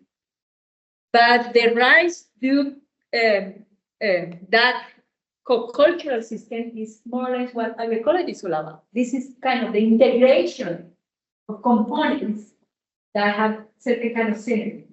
Very important. So if you ask me what is agroecology, this is agroecology. This is what farmers with traditional knowledge, with a lot of trial and error, organize their agro-ecosystem. And sometimes when we enter to understand the system, we are going to see in our research, for example, that here you have the rice plant, you have herbivores, and you have beneficial insects, parasitoids, or predators, or even fish that are going to eat also the insect, the leafhopper. So also you have predators, parasitoids, and predators of the main herbivores. But here we have bacteria. Probably you know more than me. Certain bacteria that are very good biological control, that they control diseases.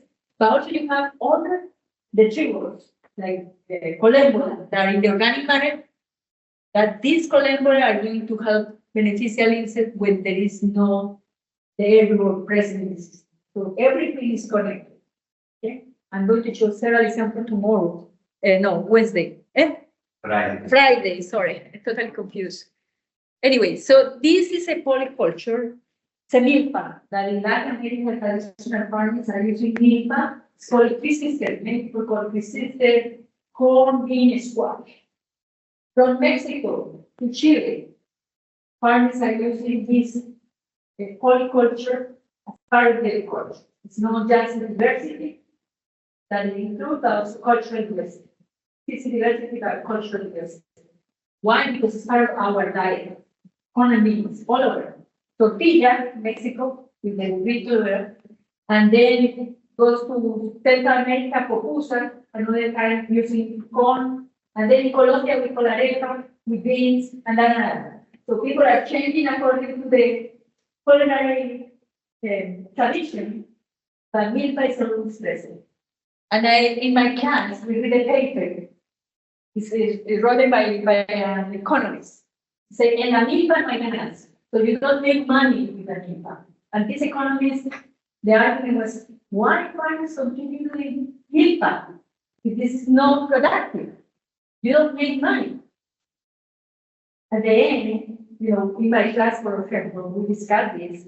They are using milpa because it's part of the culture, it's part of the diet, it's part of the tradition. That sometimes an economist don't understand that part. But they are only concerned about how much money are you going to do with your corn. Okay? But anyways, I wanted to explain from the ecological point of view why the milpa is still in place.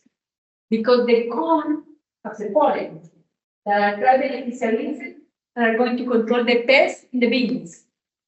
Okay? This is one interaction, positive interaction. The beans is a legume that fixes nitrogen, and the corn can use that nitrogen with the relationship with the rhizobium. And then the squash. We are in the tropics. It's always raining. So when it rains, the squash, the leaves, have certain allelopathic compounds. And when it rains, wash the leaf, and the allelopathic effects avoid the presence of weeds. Okay? So we don't have pests and we don't have diseases because there are certain microbiological activity in the soil that control certain diseases, but also in the case of pests and weeds, we understand now the system. I think we need more research on plant diseases. I think this is something that we are missing in agroecology, and we need you guys to do your research on that.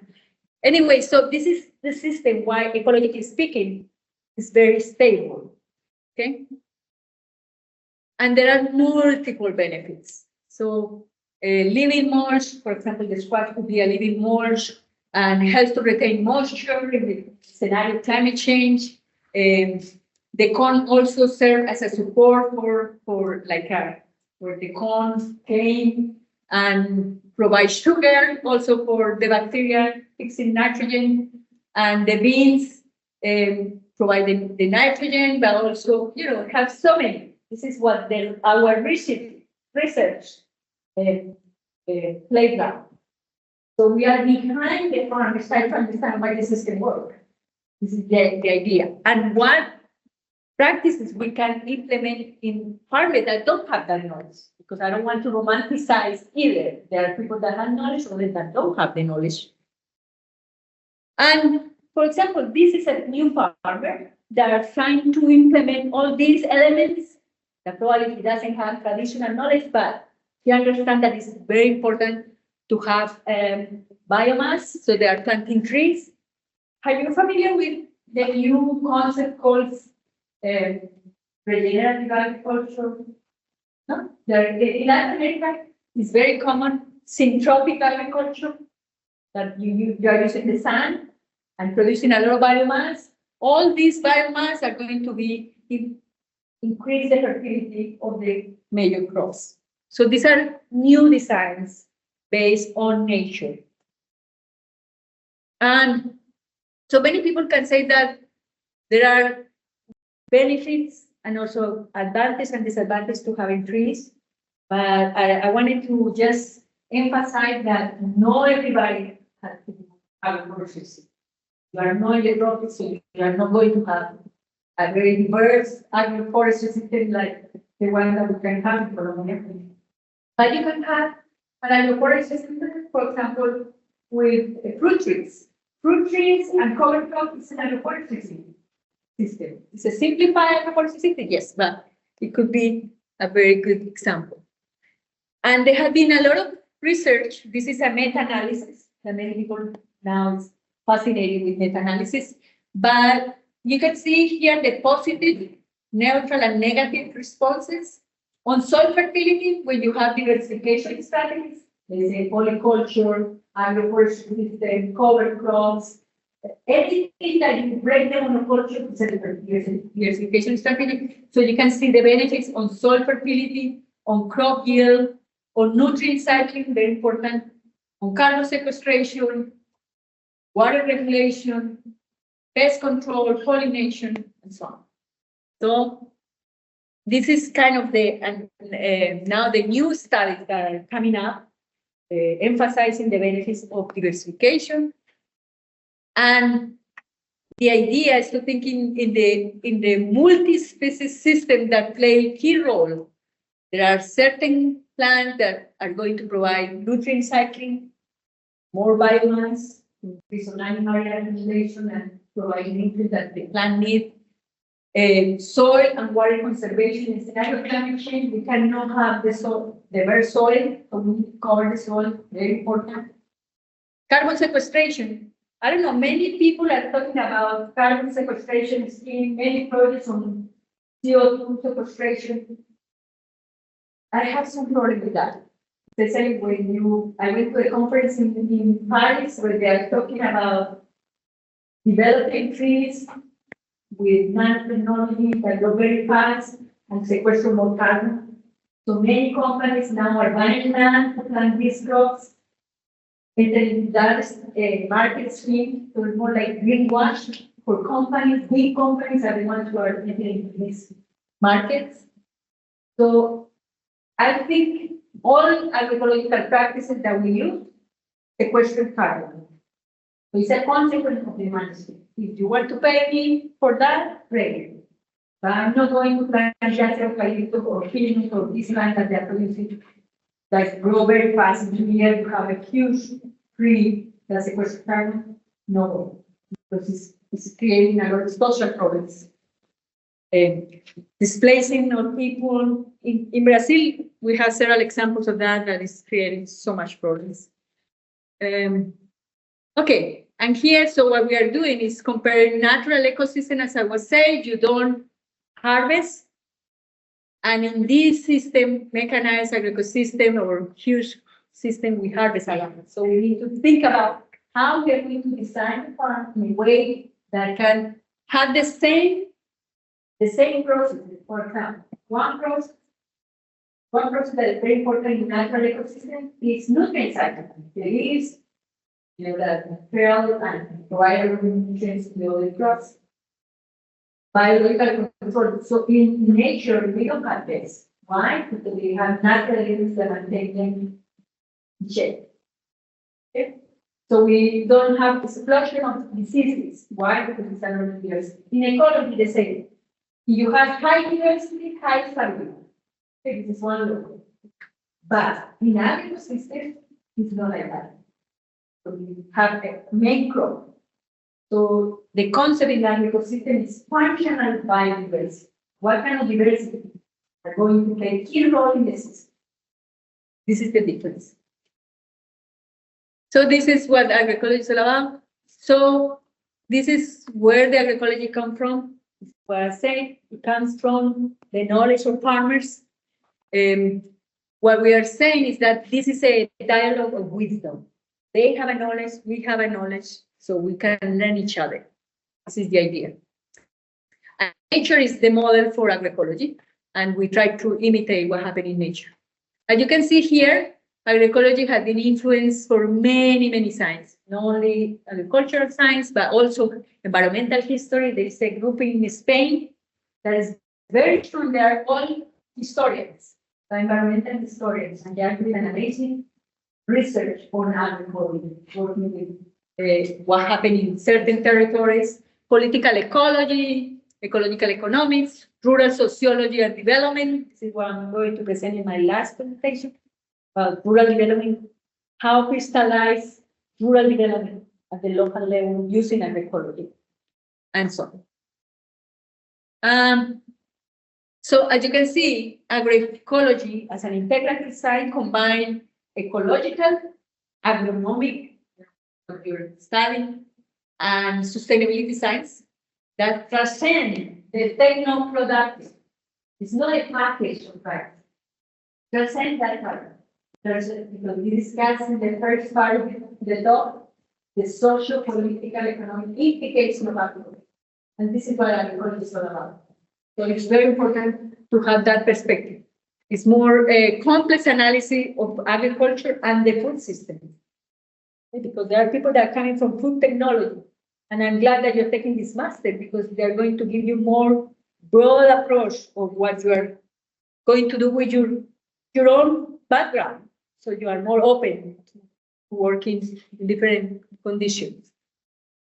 So start with the critique of the conventional agroecological agronomic science that, in agronomy, I don't know, probably you are younger than me, that has changed the way the practice of agriculture are very classical.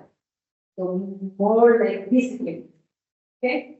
And we think that it is important to know that discipline, but with an open mind, okay?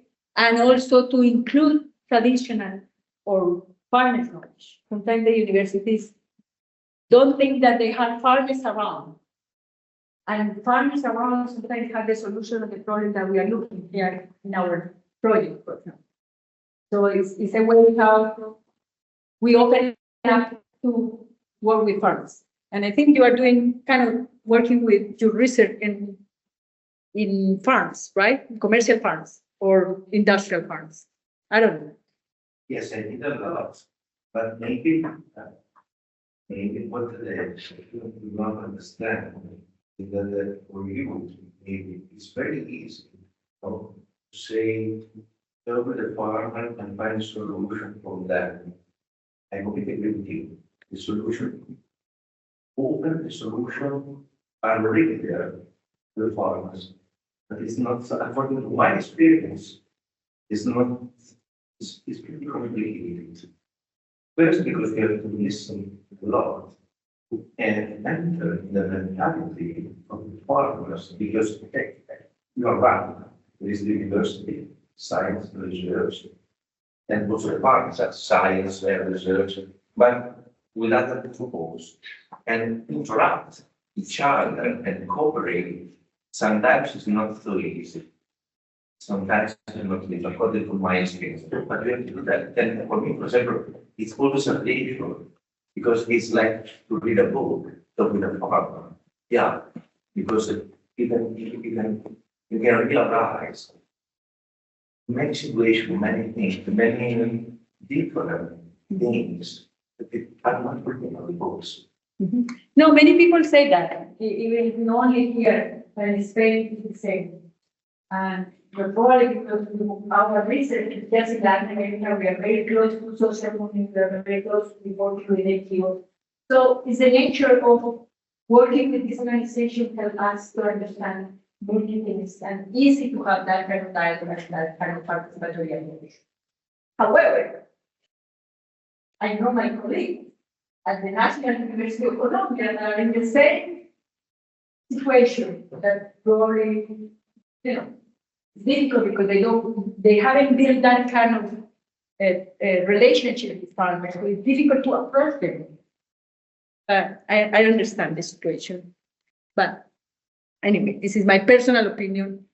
And this is what we, how I'm sorry, this is in Spanish, but this is how we in agronomy learn different disciplines. Entomology, plant pathology, soils. So we look for, the pests, how we control pests, how we control diseases, nutrient deficiency, what kind of fertilizer we need. But we never, the problem is that always it's a black hole. So if we have a test, okay, apply these pesticides and you have a result, you have a conclusion. If you have a deficiency of any nutrient, apply this fertilizer and you have a response. Many pieces, the bachelor or agronomy is this. But the thing is, we have been influenced by living. Living was a German guy that was saying that influenced our way of thinking on the limiting factor. He said always going to be a limiting factor in agriculture. So we cannot fill out this barrier. If we have one of the limiting here, so we can fill out this barrier on water until here, because zinc is a limiting factor. If we put another, we replace this, probably we can fill out until here, but we have this. So the only way to fill out, to have the maximum yield will be with this package. Zinc, phosphorus, nitrogen, pesticide, fertilizer. This is the limiting factor that influence our way, how agronomists perform. And the thing is that you can start applying nitrogen like this, and you start seeing the results until certain point. You can apply more nitrogen, and you start looking that the yield starts to increase. Why? Because you reach the limit, so the plant cannot respond to it.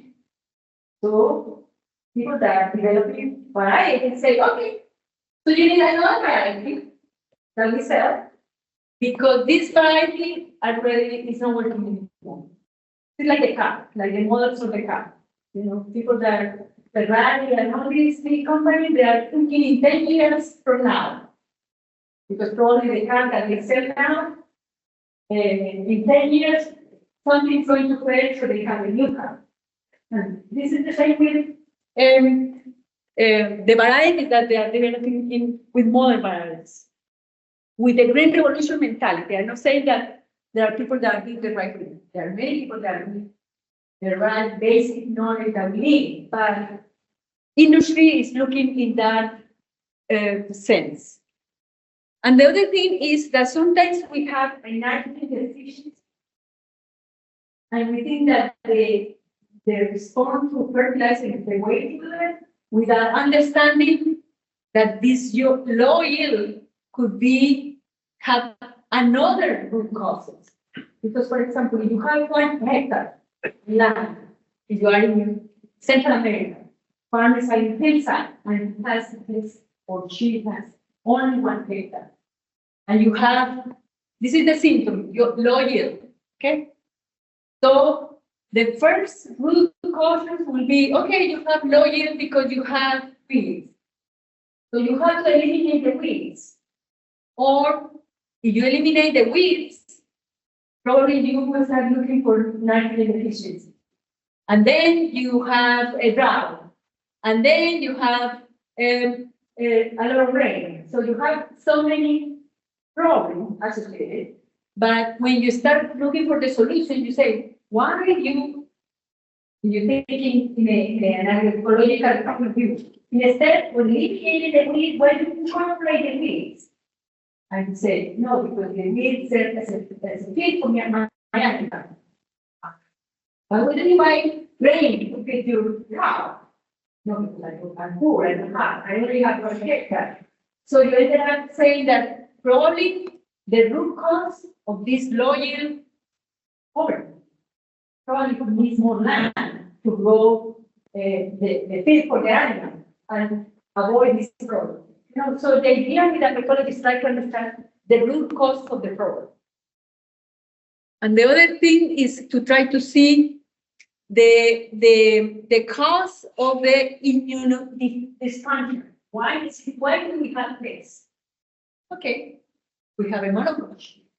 Why do we have less functional biodiversity, less beneficiarism? Because we use a lot of pesticides. Pesticides are killing the pest, but also killing the beneficiaries. Why do you have nutrient deficiency?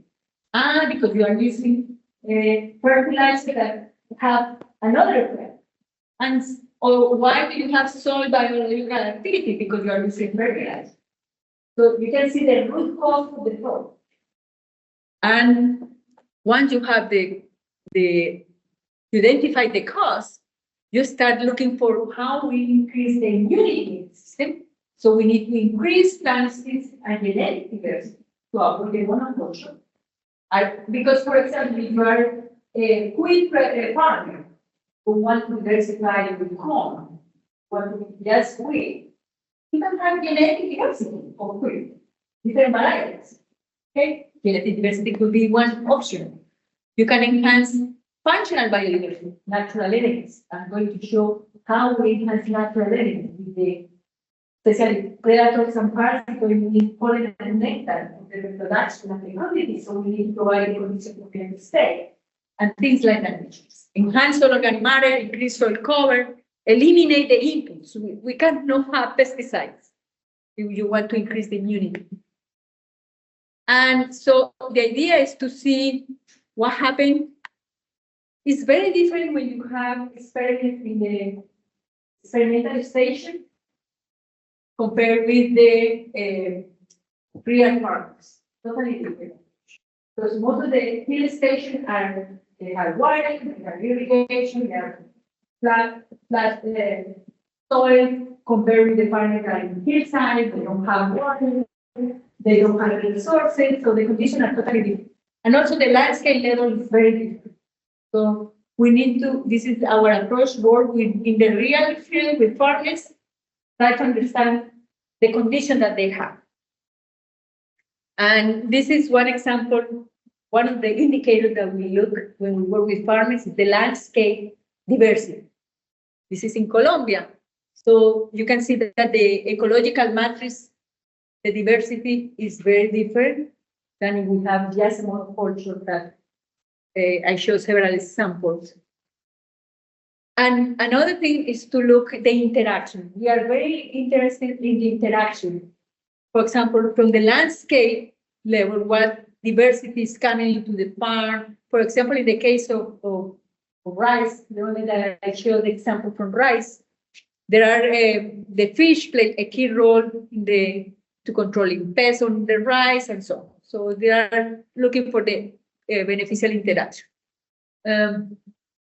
So if we have a very diversified matrix, landscape matrix, so we are going to have more benefits in terms of a beneficial interaction, beneficial insects, and also the landscape matrix influence the local cycle of water.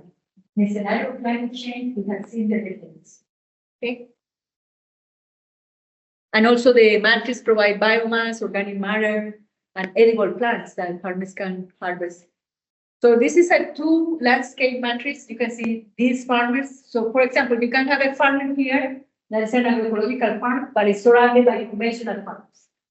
So if the neighbors are applying pesticides, they have the trees that are coming to your farm and keep them safe. Different than if you have farmers here that have another matrix, okay, that have benefit. It will be great. The idea is to have a territorial agroecological or territorial agroecological farms. Or how do you say? Agroecological territories, yes. I was totally confused. Anyway, so this is the diversity at the crop field level. So what do they have? What species do they have? For example, with the main crop or different crops that they can sell in the market. For example, this is coffee with shade, pineapple, sorghum and maize, and the idea is to try to understand what are the benefits of the companion plant. No? Sometimes here, these plants could be like, for example, corn, bitter crop in like on barriers, can serve as a barrier for the dispersal of trees. It's a technique that many people in Cuba use. It was a mandatory when they have a pest outbreak of trees, because the pollen of the corn attract oils that were there in the cells. So they were using triple cone every 20 meters in all the crops to avoid the dispersal of trees, but also to increase population of natural enemies. And also all the beneficial interaction that they had with the microbial community here with diversified system. This is diversity at flow level. I'm sorry that we cannot see what happened with the picture, but okay. Tomorrow you're going to see here. You can see here the main crop is coffee. You have plantain, but also we have malanga, that is a plant. This is to feed the chicken. It's very good for chicken feed, and it doesn't require a lot of management, so farmers are using a lot. And landscape diversity. Okay, so you can see that we have differences between if we are in a system that has more diversity, we are going to have more positive interaction than systems that are with monoculture, with negative interaction. Almost done. And in the case of, just to finish, these are the agroecological principles. As I say, agroecology works with principles that take different forms. But the main principles is species and genetic diversification in time and space at the field and landscape level. We need to enhance soil organic matter and biological activity. So the practice that you're going to use in farming is totally different than the practice that you're going to use here, but you want to enhance soil fertility and biological activity. Enhance recycling of biomass and optimize nutrient flow and availability. Enhance beneficial interaction and synergies. Maintain landscape heterogeneity to conserve soil and water, and prevent and contain pests and diseases through natural enemies. And the other thing that I wanted to add here, this is the reason why I put it in red, is social organization and process. This is I put it in red because I know that probably here it's not that easy, but in Latin America, this is key. Social, and this is the reason why we have national law of agroecology in Brazil, thanks to the social organization. And we work with, so you can see here, agroecology principles that it takes different forms, different practices that emphasize the processes. And this is what we are going to evaluate with indicators. This is what we are going to see if the agroecological principles are in place or not. This is the methodology that we are going to learn. And these are the processes: organic matter accumulation, soil biological activity, resource conservation, and enhancement of biodiversity. So here to summarize, agroecology is a science, it's not a recipe, and work with principles, and always according to the context. And also there is all these names that now we have. So probably many people are in this stage of integrated pest management. Could be one step towards agroecology. So you are reducing the use of input, then you change a conventional inputs for organic input, and then you arrive into an agroecological approach, organic agriculture, ecological intensification, okay, you name it. And so many people are saying that agroecology is a scientific approach, social movement, agroecological practice, but I emphasize that it's a scientific approach. It's integrative science where the social organization and the practice according to the context. Okay. And we are going to see that the idea is to apply agroecology with the grassroots to come out with a solution in a participatory way of co-creation approach, and also systematize what they are doing, sharing the lesson with farmers, farmer to farmer network is the way how agroecology is going to scale up. But with papers, I don't think so. Writing books, I don't think so. For the academics, I think it's okay, but with farmers, we need to work with them. Transform the food system. And these are the books that are the basic book. This is Miguel's book. It was Agroecology, Design, Sustainable Agriculture. I don't know what year was that? No, I don't remember. Long time ago. And this is Steve Glisman, also from California. It's more, this is more ecologically based of the food system, and this is more social based of. So I can say that the book is translated in, one of the books is translated in Italian. Our book on biodiversity is translated in Italian. So, you want to read that and on your own language, and that's it. I don't know if you have question or comment or whatever that is. Almost fine. You have just a clarification question or Not question, just a comment about the free cropping in the same field. For example, you emphasize only the beneficial effect, but I already appreciate it, but you know that many of such cropping, they have also negative effects. For example, the competition of between crops in taking the nutrient from the soil or harvesting. For example, when you harvest, they have not the same line of ripening, and it is quite difficult to do it. Despite the beneficial effects that you already mentioned. So there are also some negative effects, let's say, about One thing that I wanted to say is that not all the crops go together, always. So we need to know why we common beans why. And also because they explore different soil profile, soil there. So the root system are different. So they are taking nutrients from different and the other thing, they complement each other. So we are looking for crops that complement each other. We cannot plant anything that we imagine tomatoes with potatoes.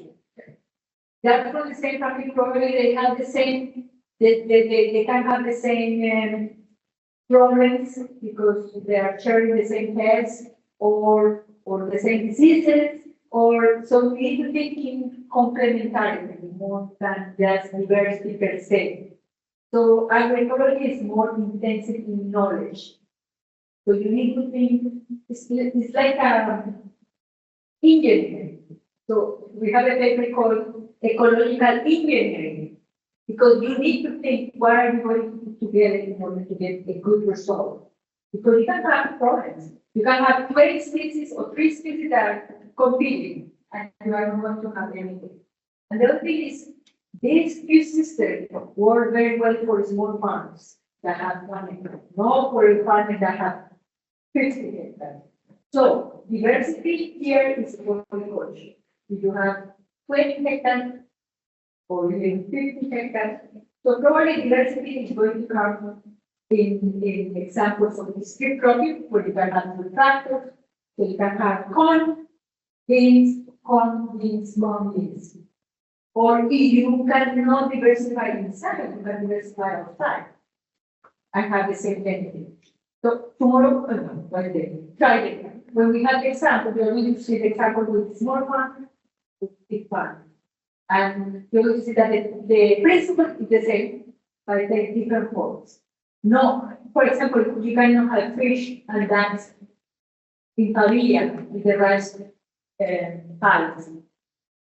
They don't have the culture, they don't have that kind of, but they can diversify the borders, they can increase the diversity. So it's one way how they can diversify. So more or less in that sense is what we work with university. you want to say something? Any other question? I know it's a lot of information, so Digest information. And then if on Friday you have questions, you can start the discussion at the beginning, and also with the example, I think we are going to get later. This is probably something you need to do, but we got to share the information. Question? Then Please. Sorry, apologize for my English. But for the alien species, there's such also, for example, plants and or the bacteria, virus, etc. And for the microbial, In this system. no, the idea is to enhance soil biome. So the work that you're doing in your research is so important because you are working on bacteria that are going to control others. So part of the micro functional biodiversity, the microbiome. About, for example, other species, like invasive species, plants, like it's a big problem in this system or not? Invasive species. Yeah. You know, here, Other area of the system, for example, Europe, from Europe to, yeah. We use plants that are more, probably they are foreign plants, but they are naturalized in Latin America. For example, we use a lot to enhance the insect, we use aliso. It's the plant that is all over. It's here in Europe, in Latin America, in Africa, all over. North America, it's very naturalized and it's very good. So we use this plant that are already there. They have been dedicated to their ground system and they have a very good quality of pollen and nectar for the insect. This is one example of foreign, but you can use native species much better. And for example, we have a book where we have a list of plants that attract more beneficiaries. We did that list for American farmers, but you can look for the families. And within the families, what native plant you have, that they say phenology and they have the same quality of the pollen. I think that's an interesting information. that's Yeah.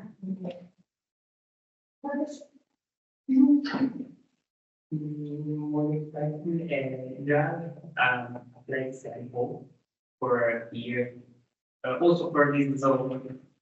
For different zone also here. Italy, Europe, and because you have an example. We have from Mediterranean region like California. I'm going to show some example from California, from Chile, that more or less similar to your Mediterranean climate.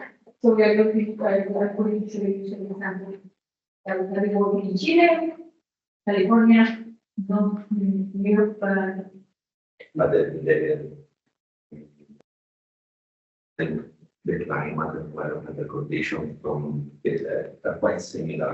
California, Mediterranean, where they are similar. Oh, okay. So, see, the idea with the example is to, I'm going this, the farmers need to say, se me prendió el foco.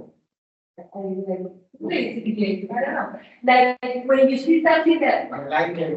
yeah, you like it. Like, oh, Chapeau. yeah, something that we can do. When you see something, you think that the possibility. So this is the idea with the example of the different parts. I know that they are here.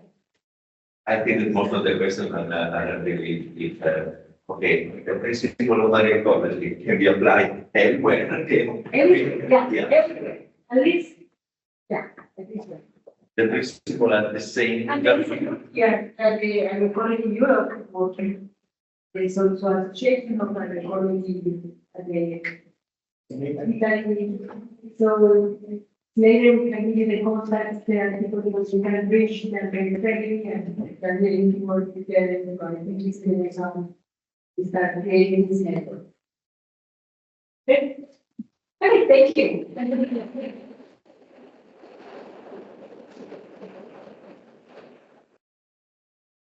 Yeah. Thank you, Clara. Thank you all for attending this seminar. It was a pleasure and an honor. Oh, to listen to your thank you for the time. Seminar. Wow. And yeah, thank you all. And we will see you next Friday morning around 9, okay, for the second seminar. Thank you. Thank you and have a good night. Bye.